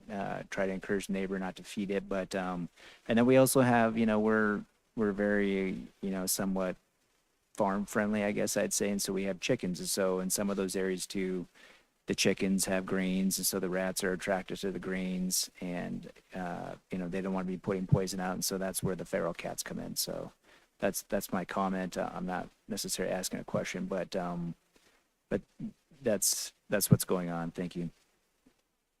Mayor Pro Tem Hulteen. Thank you. I'll just go through these in order. Number one, I like staff's recommendation, so no additional comments there. For the populated pigs and swine, I definitely support just pulling the Latin name. As someone who did a lot of just identifying flowers using Latin names, like Latin names are just not all that helpful for the most part. And I think the other requirements work well for the exemption process. So I'd prefer we don't go into the allowing small pigs. I've had numerous conversations in the last few months about people who had small pigs that turned into big pigs. And one of the significant concerns from an animal welfare standpoint is that it's actually really hard to find somewhere to accept a pig. They usually have to go to farms, and so like we have humane shelters that will take animals like dogs and cats and rabbits and hamsters and birds, but actually like finding somewhere to rehome a pig is really actually problematic. So I would prefer we don't do small pigs. For the cats at large, when this came around the first time, I actually supported treating cats like dogs, and I'll just restate some of the issues that I've personally had with it. And so in my neighborhood in the last 2 years, we've had a cat hit by a car right in front of my house. Very traumatic for my neighbor who hit the cat. We've had 2 cats go missing. We had another cat killed by a dog at large in their front yard. And I have a cat across the street that spends a good part of its day in my yard, pooping in my garden, and I can't do anything to get rid of it. So it's a nuisance to me, and my dog goes crazy because I have an open rail fence. And so it's an animal that, is roaming around my property that like there's no enforcement for me. I did talk to the neighbor, and the neighbor has gotten a little bit better. Like I'll text her and she'll come get the cat. But then I have another cat or neighbor with 2 cats, and they're out every day, and he's got little Apple tags on them, and he lets the cats kind of wander around his front yard. They get their outdoor time. They're, being monitored by the owner. They're on their property. So I think, from an animal welfare standpoint, I mean, it's, part of what we're doing here is not just, trying to regulate our neighbors, but trying to care for animals. And I feel like allowing cats to just wander at large into your neighbor's yard is maybe not something your neighbor wants. I understand like the control of rodents is something that cats can contribute to, but there are ways of containing cats within yards. I mean, you can use collars, and there's different things, but to make an exemption for cats, I've just seen a lot of bad things, like literally on my block in the last 2 years, that to me signal it's fine if we've heard from a constituent tonight who said, it's her responsibility if like something bad happens to the cat, that's on her, but it actually affects your neighbors as well. So I am in support of including cats, just to have all animals at large for enforcement. And like, I've never called CSO enforcement because I know that there's nothing that they can do to enforce a cat at large. So anyway, so those are just my thoughts on that. I would support the changes that we're asked for consideration tonight. I would like us to be able to enforce cats at large as an issue. Thank you. Counselor Wood. So first of all, I am the council member who brought this forward, and I want to thank our council for having this discussion, and I want to thank staff as well for having this discussion. I know that we have already sort of gone through the reasons that I brought forward. Let's at least talk about cats at large and considering including them in the enforcement that's written into the new legislation or the new ordinance. But I think it's worth reiterating it again. I mean, I kind of want to preface it with a statement that the purpose for this is not anti-cat. It's not being anti-cat. It's being pro-animal. We already talked about what it does to the bird population, and we can talk about responsible pet owners. And I know there are responsible pet owners that will do their best to prevent cats when they're outside from killing birds. But it is in their nature. And when you have statistics that are borne out by more than one advocacy organization that yearly the cats kill between 1 and 4 billion birds, then it really does indicate that it is a problem. Even if you think it might not be because you didn't see it happen that day or that week, it is a problem. We have other places in our ordinance where we protect wildlife. That doesn't mean we have to have the same thing all throughout the ordinance. I'm not trying to say that. But, it is in our values to protect wildlife. So to me, this is something worth considering. And then to the points that Mayor Pro Tem Hulteen made about protecting the cats themselves. When they're outside, they're subject to being hit by cars, being attacked by other animals, being carried off by predators, and any number of things. And in fact, in reading about this, cats that are outdoors live about half as long as cats who are kept indoors. And so this also provides an opportunity to protect the cats as well. And then there is the nuisance aspect for cats that wander into yards where they're not particularly welcome. I think that what is interesting is when you read the proposed language, and I unfortunately had it right in front of me. Here it goes, I think. A person who is an animal owner shall be guilty of animal at large if the animal runs at large within the city, with the exception of domestic house cats. It's like of all the animals that are out there that people could have as domestic pets, they can run at large, or they are prevented from running at large with the exception of house cats. So it seems an unusual exemption. I do have a couple of questions for staff. I don't know if this is the right time or not. So one of them is about enforcement, and because I know questions have been brought up about that, and I will have to admit cats are certainly elusive. So my question would be, how are other animals at large? How is that enforcement done, and why couldn't that be applied to cats, albeit maybe sometimes not as successfully? But why couldn't that same thing be applied? And I also did want to point out that even at times where we're not able to be successful with the enforcement, there's still an educational value to this, to point out that there is a danger to the cats and there is a danger to wildlife to have the cats running at large. And then the other question I had for staff is about there was a statement that was made that cats at large are not seen to be a big problem in Wheat Ridge, and I wanted to know what the criteria for that was. What kind of problem are we talking about? Not a problem in what way? Again, when you look at the numbers of birds that are killed, again, borne out by multiple organizations, we may not see that every day, but that in itself is a problem. So I wanted to ask by what criteria? And those are all my questions. And again, let me just sum up with saying thank you again for considering this and talking about it. Thanks for the question, and I'll let our community service officers get to that in a second. I would say, with respect to your first question, how would we enforce it or how would we go about it? It's generally in the same manner in that, if you know, I think to some of the examples, who the cat belongs to, we'd go and have a conversation with them. We're not going to be herding cats, so to speak, to try and catch the cat.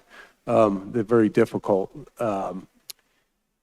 Really, to your other point, why is it, is there a difference? Yes, because people can be afraid of dogs in a way that they're not necessarily afraid of cats.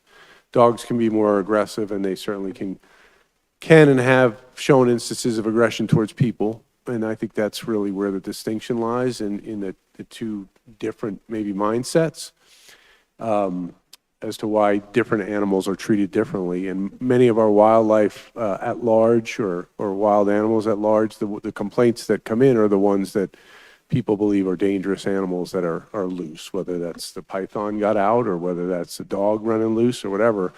Generally, cats are considered, less conflictual with humans than other animals. And as far as our time goes right now, is spending our time in my search, and I'll let Marie comment on it, was that, we had very few calls about cats in our history. Now, our officers, just so everybody's aware, they do code enforcement and animals. It's unique in Wheat Ridge in that they're tasked to wear multiple hats. So if we did ask them to add the cats as well, and people became very interested in enforcing that, it would probably require some level of consideration about upstaffing that if that became a point of concern.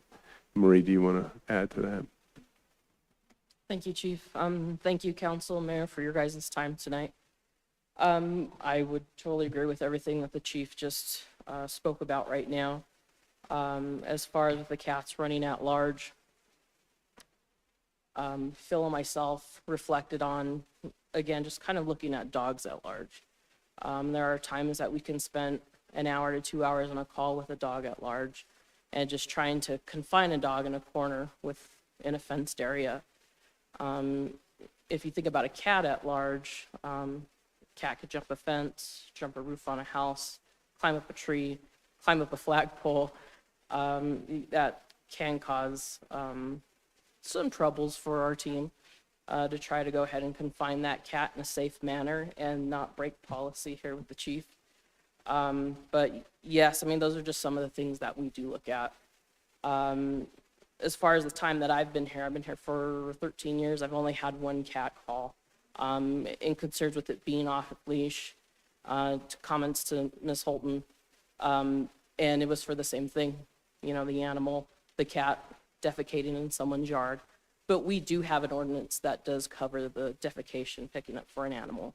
So if that is something that you would like to call in, that is something we could definitely go ahead and enforce. Again, what we would need from you is just let us know who the cat belongs to, if we can have a picture or video of that cat. So in this way we can go ahead and properly identify that animal and then go to the animal owner and let them know and go ahead and issue them a warning. But that wouldn't be a cause for us just to go ahead and scoop up the cat and take it to the shelter. Because again, we need to remember that animals, they're property, so we do have to make sure that we follow the policies and procedures here with the agency. I wanted to say thank you for the answers because I was curious about the questions. I will, though, just circle back and say, it sounds like the real concern is the impact on people as well as it should be, like from dangerous dogs. That would be a real issue. But it doesn't really speak to the danger to other wildlife like birds. So anyway, I appreciate it. Thank you for the answers. Sure. Thank you. Councilor Okada. Thank you, Mayor. And thank you, staff, for the focus on this. The staff recommendations for 1 and 2, I'm in deep alignment with. It makes a lot of sense. Thank you for taking a very close look at this, especially when it seemed like it was wrapped up at one point in time. For cats at large, there's a couple of things here that I think are very important to me. I don't believe I'm the only one on council who's a cat owner. Am I the only one on council that's a cat? Okay, cool. Yeah. Okay, good. Yeah, I had a feeling like I wasn't. My wife and I have had 4 indoor cats throughout our life. Those are the only pets that I've ever had. And they've been indoor cats the entire time. One thing that I find when I talk to people who have outdoor cats, or the owners of outdoor cats that I encounter, is maybe a presumption that outdoor cats are most happy when they have access to the open outdoors. And as a owner of 4 happy cats, 2 have passed away, and 2 that are currently very happy, I know that that's not the case. Cats can be very happy being indoors, and I feel like a component of this, being educational, is a really important piece, because the silence of the harms that exist with outdoor cats is a really big problem. The research is very clear, as Councilmember Wood pointed out. Some other statistics of research, many in an aggregation in North American bird rehab facilities, 52% of the birds that they receive throughout the nation are directly the cause of domestic cats outdoors, causing harm to these animals. And that silence, I think, is a really important piece. Totally heard and understood on the expertise about the difference between the threats that dogs pose at large as well. But imagining the diversity of the animal kingdom and the diversity of threats and approaches that they have there, to me, making a side-by-side comparison, not saying that staff was doing this, but in my mind, a side-by-side comparison of those 2 threats is not clean or appropriate to understand what the true harms are here. Thank you also for the clarification on cat defecation. I think that's a really important piece. To me, it almost seems contradictory at that point to have cats who have very specific preferences about where they go to the bathroom, which do not include preferences about whose property they are on. It does feel to me like there's almost something contradictory to be able to allow an exception of cats to be outdoors when we know that defecation on another person's property is another enforceable piece. I do feel very strongly about this, and I want to make sure that I get a chance to express the importance of these kinds of actions. We know that local municipalities, Fort Collins, Loveland, Westminster, where I grew up, do already have reflections of these kinds of rules on the books. And I think when I was a kid, none of them did. So this is a trend that's happening in our municipalities. I think it's for the right cause. We do understand the harm to birds very, very clearly, and to be able to do something in our community to be able to help with this, I think is really important. Last thing I'll say, in some of the research that I was doing about this, the harm to birds and local wildlife with domestic cats who are well fed, who are always going to be in a position to be great predators. All felis are incredible predators. It's not just the fact that that wildlife is consumed or killed by house cats. It's also the environment that's created by the abundance of house cats that are out there too. So stress to wildlife can force them into other habitats that might not be appropriate for those animals. And I've got tons to say, but I really need to give myself the hook. So I really feel strongly about this. Councilor Quinn. Thank you, Mr. Mayor. Myself, I'm good with the language on the first one and the second one as well, because the Latin made me think of the movie Gladiator, and we'd be looking for Maximus Pigamus Aurelius. The third one, and with another movie reference, Ricky Bobby, with all due respect, I think we should leave it alone on the exemption. I have a lot of neighbors, and we have one that makes my ring bell door, the camera in the driveway, go off. I get a CAT scan about 3 or 4 times a week, where the little black kitty comes, makes his little rounds. One of the neighbors at the end of the block even has he built a little cat house for the local little orange. Well, he's a big fat orange and white long hair that visits them, and they put food out for him, and he hangs out there and goes about his business. I just think having my own cats, Harry and Lloyd, Dumb and Dumber, there's a reason they're named Harry and Lloyd. Harry tries to escape and gets out every now and then, and trying to wrangle him in is a feat. And then he's not very bright either, because once you do wrangle him, his defense is to just roll in the grass and look at you. and then you pick him up and you take him in the house. But long story short, I just don't think you can herd cats. They're just not real. I just don't think it's a huge problem, and I can't support this one. My buddy with the race car shop will hang me because he has a garage cat, and when we had one before, we didn't have a mouse problem in my big rig that we used to haul the race car around. Ivan passed away, and I had mouse droppings and 8 wires in the big truck that cost me a little bit to get fixed. And then we went and got another little garage kitty, and no more mouse problem. So I just don't think it will be a good thing to support, in my opinion. And I say it with all due respect to all my fellow counselors. Thank you. Counselor Martell. Thank you, Mayor.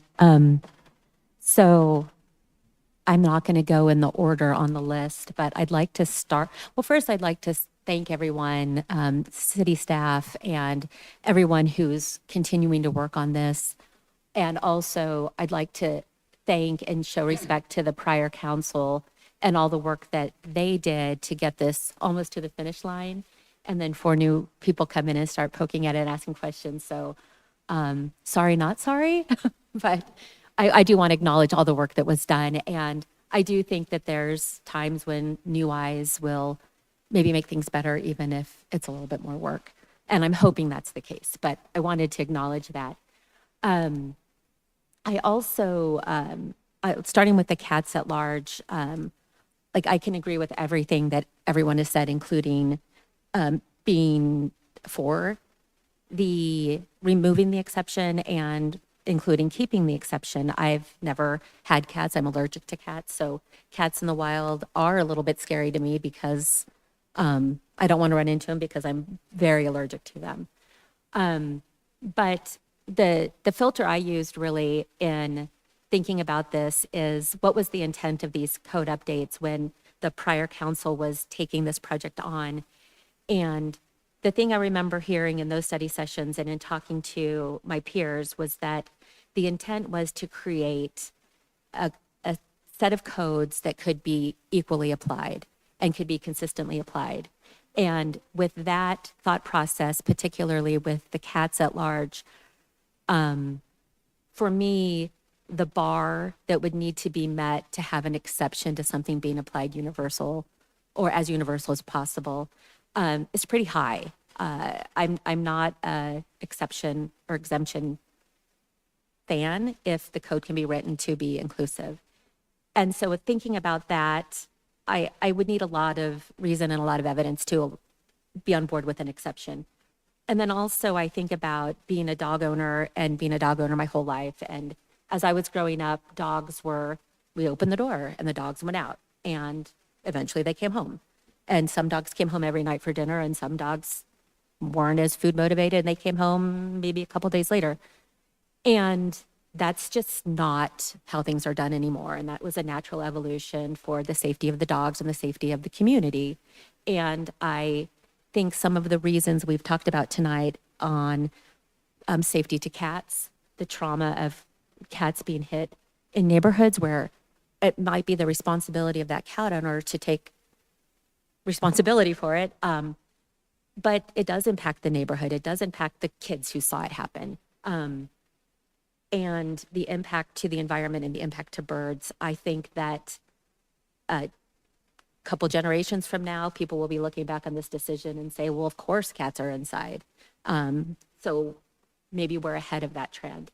So for me, I do acknowledge the working cats and the pest management benefits of the cats, and just the thought today of wrangling cats, I don't think is high on anybody's wish list. But I think this is an opportunity for us to not apply an exemption, create codes that can be enforced consistently, and perhaps be ahead of this trend of cats at large being under control. So that's where I stand on the cats. I completely agree with the recommendation on the venomous animals. I am the one who really brought forward item number 2, potbelly pigs and swine. And so I do have a couple questions on that. And first of all, I love the idea of just removing the Latin language. I'm 100% on board with that. And I do, like, I understand the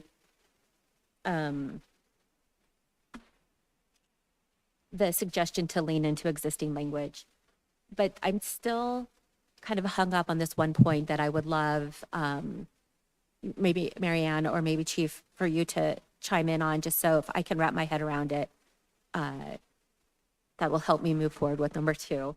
I think there's a lot of language in the code trying to say what could be allowed under section 414C when, Chief Murtha, you are able to give an exception for a pig or a swine, or insert the appropriate word here.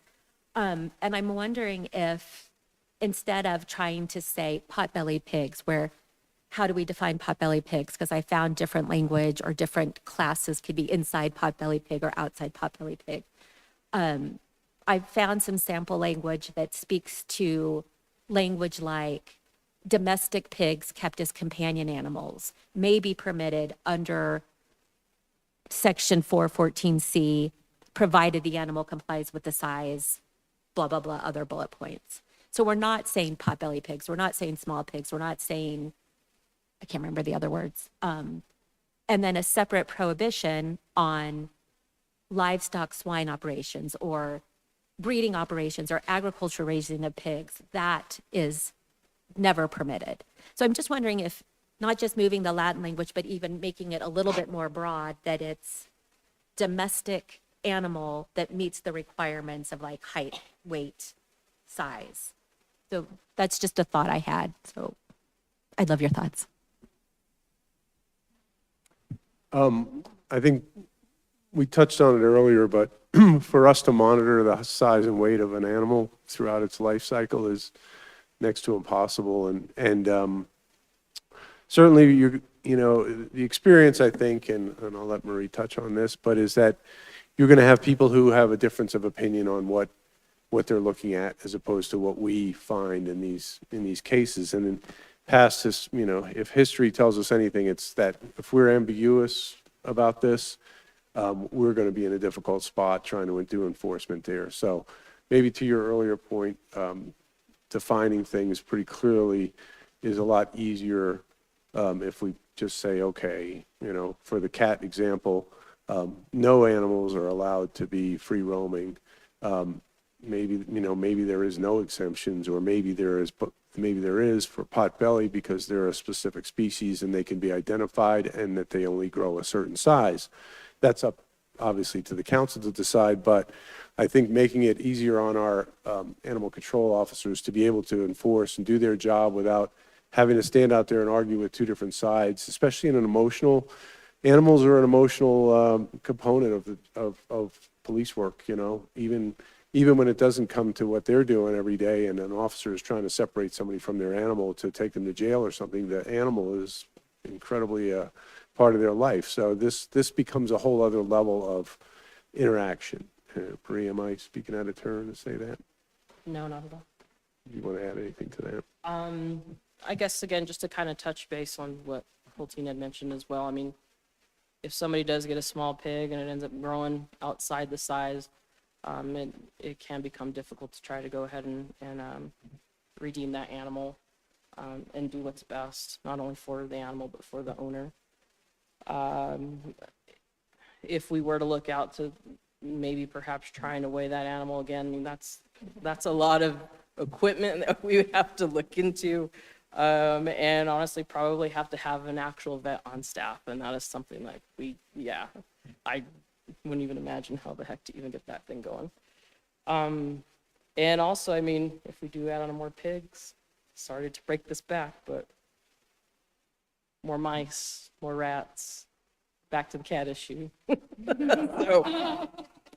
And yeah, so there are their pros and cons, right, of having the cats off leash or on leash and in the home, but yes, that's it. Thank you, and that makes a lot of sense.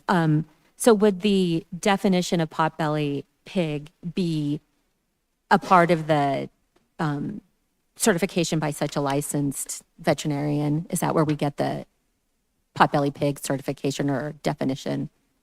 And so with all of that, do we need that? Like, no potbelly pig may be more than 150 pounds or 22 inches tall. Like, is that unnecessary language, or is it just a certification that it's potbelly pig and a Chief Murtha approval for the exception?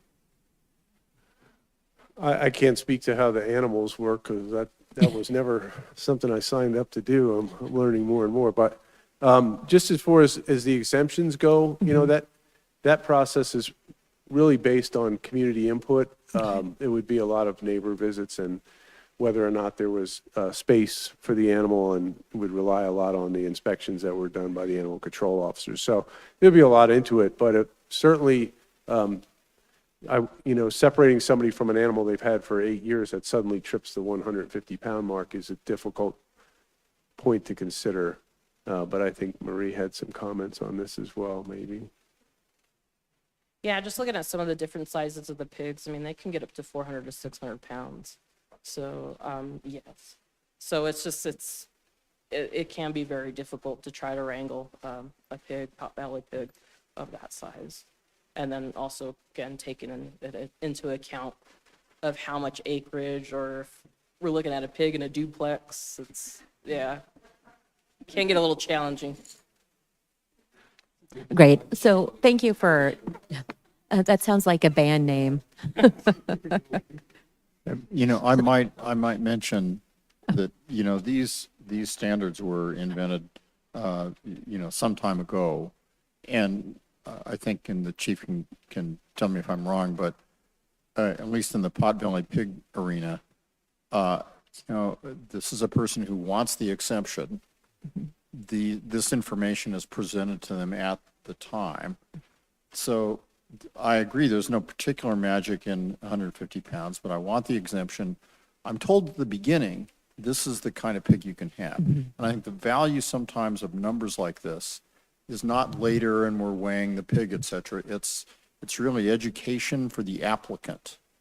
And so for that reason, I think that it's helpful, because the applicant goes, okay, it can't be, any larger than my 12-year-old son, kind of thing. And but it's education for them at the outset, which I think helps later. So I'd be inclined, there's again no magic in the number, but I'd be inclined to leave it because it's another tool, an educational tool for the chief. The other thing that I might mention, if we can switch to the cats at large just for a minute, I wanted to make clear that as written, even a dog at large ticket can get written whether or not you're able to capture the dog. I think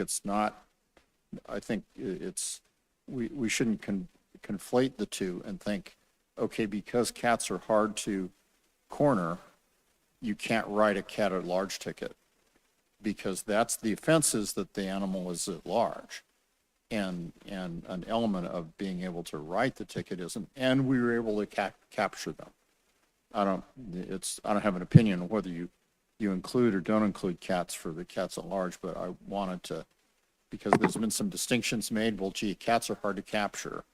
Yes, but that doesn't mean you still can't write the ticket. And so that I think is important for council to just be aware of as they consider what you want to do about that. Thank you. Thank you. And so thank you for talking through my swine questions. I know I was kind of the sticking point on that, but I appreciate the thought process, and I support taking the Latin language out and leaving the rest. But thank you for your time. Councilor Snell. Thank you, Mayor. And thank you so much for this discussion. I know this has been a lot of work and a lot of time put into it. I'm grateful for the discussion. Among many other things, we have 2 new children's book ideas, The Pig in the Duplex and Cats at Large. I'm writing them in my head right now. I wanted to just briefly comment on a couple of things here. The first item, venomous animals, I'm in favor of. The second item, the potbelly pigs and swine. After that discussion, especially, I am in favor of the language, especially with the point about taking the Latin language out. So I'd be in favor of that. District 1 had Pablo, and we were very proud of Pablo. But as a whole, I understand. And one of the things that I also wanted to just mention is I want this to be able to be a tool to support our staff, to support our CSOs, because you're the ones that are out there, the front lines, talking about this every day. And the more complicated this gets, the harder it is for you to do your job. And so I want to make sure that y'all are supported and have the tools that you need. For cats, I just wanted to throw out a few things. I appreciate very much Councilor Okada's take on this. I was raised with cats. I have had cats my whole life. I also grew up in the middle of nowhere, and our cats were all outside cats. That's just what you did. Sometimes they came back and sometimes they didn't. And of course, that's, you learn really early about the circle of life. But I've been a cat owner to a point where, moving to the big city and still having indoor cats, and realizing that if you really do, caring for an animal, there's a lot to it. And I think I'm a huge animal person, and I'm very compassionate and have a very soft spot for all animals. But I do see that in a more urban setting, and that does include Wheat Ridge at times, I think that cats can live a comfortable life inside. And so I'm very much in favor of this language and keeping cats inside. They're a big detriment to birds, and that's just them being cats. That's their instinct. So anything that we can do to keep them inside and keep them from pooping in the garden and keep them from killing birds and things like that, and getting hit by cars, it's very traumatic for everyone involved. So I'd be in favor of all this, but I really see a lot of this discussion and moving forward with this with a lot of compassion for not only for our community members, but also for the animals, and also for the folks who are doing the job every day. So with all of that, thank you so much for this, and those are my takes on things. Thank you. Councilor Larson, you haven't had a chance yet. Thank you, Mayor. And I'm really enjoying the discussion here. I give a lot of credit to staff for thoroughly researching the issue and giving us what appears to me to be a workable solution to this. Going back to the beginning, this is about an overall relook and review of the city's animal code in whole. And tonight, we're just talking about these three issues. The concern that Councilmember Okada and I had on the venomous animals had to do with the objections brought up by a business owner. And after discussions with that business owner, we were able to make suggestions. And I appreciate staff being able to integrate those suggestions into what we see here tonight. Regarding the swine and at-large cat, I'll go along with the group on this, because it appears that what was presented seems reasonable and effective. Thanks. Thank you. Councilor Okada.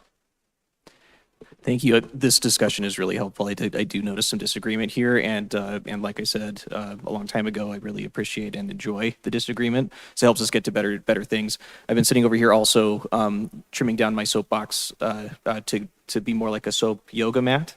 And so the last thing I want to just mention is rodent issues and the cat's abilities to be able to help humanity with rodent issues and pest issues. Definitely. There isn't something mutually exclusive about being able to help outdoor pest issues with a cat that's at large. I want to point out that piece, but I also want to point out my indoor cats have, especially during my college times, have very efficiently helped me with rodent issues, despite the fact that they weren't allowed to go outside. We have some very important things there, but that's the last thing I want to add to the conversation. Thank you. Mayor Pro Tem Holteen. Thank you. I wanted to make a comment about the 150-pound weight limit. I did quite a bit of research on the pot-bellied pig thing. I should mention, I had a lot of cats growing up. My mom was the board board president for the Dumb Friends League Humane Society most of my childhood. So I was grown up in a animal welfare household that wasn't just our house. We were talking about animal welfare at large as an issue. So, and I remember when the pot-bellied pigs showed up and they were like trying to figure out how to deal with them. So this is something that's kind of been in the vernacular of household conversations for me for decades. But the 150 pounds actually comes about as a demarcation point of what is considered to be a typically very large dog. And when you think of pot-bellied pigs as being like companion animals and having, a lot of times people like them in the house. But once they tip 150 pounds, they're hard to keep inside houses. They're hard to transport without some sort of special transport equipment. So they start to really enter into a threshold of needing additional needs that kind of like extends beyond what we typically think of as our domesticated animals. And so as we're looking at pot-bellied pigs to kind of fall in this companion animal thing, that's kind of where the 150 pounds comes in. So it's not quite as random as maybe we think. So I just wanted to share that came across in my research. And I am willing to offer up consensus if people are ready. So I'd like to move to accept staff's recommendation for venomous animals as mentioned in the memo. Do we have a consensus Do we have for a that? consensus for that? We do. All right. And then I'd like to move for pot-bellied pigs and swine that we move to remove the Latin name and otherwise keep the language as proposed in the memo. Do we have consensus for that? We do. And then I am hearing that we have a consensus support for removing cats as an exemption from animals at large. Do we have a consensus for that? So it's confusing because we've heard a couple of different things, but as it's written, the request from council was to evaluate removing cats as an exception from animals at large. The memo says staff actually recommends not doing that. So I want to be clear, we're not, I'm hearing that we have majority support to not have cats as an exemption from animal at large, but we are including cats as enforceable under animal at large. So do we have a consensus? No, we are not agreeing. So staff recommendation is to keep cats as an exemption. And what I'm hearing is that we have majority support from council to actually include cats as enforceable animals at large. So do we have support to be able to enforce cats at large under our animals at large and bring that to, okay. Okay. Staff, does that answer all the questions that you have? It does, yes. Thank you very much. So this will come back to us for another first reading Yes. and then a second reading? Not for, no, this No, was it's just a second. rescheduled. Oh, it's So rescheduled. just public hearing is next. Okay. And that's scheduled for June 8th, I believe. I have a feeling we may have some comments on that one, but we'll move on. City manager, do we have any other updates from you? No. No? City councilors, do we have any updates from you guys? Councilor Snell? Go Avs. Go Avs. How'd we do? They won, 5-2. 5-2. Congratulations, go Avs. Yeah, that's right. When we do it, we do it. That's been my view. Yes, they do work better when I'm not watching. Ladies and gentlemen, we will go ahead and adjourn our meeting. It is 9:24. We'll be back again next week on the 18th for a special hearing. So look forward to that. Thank you.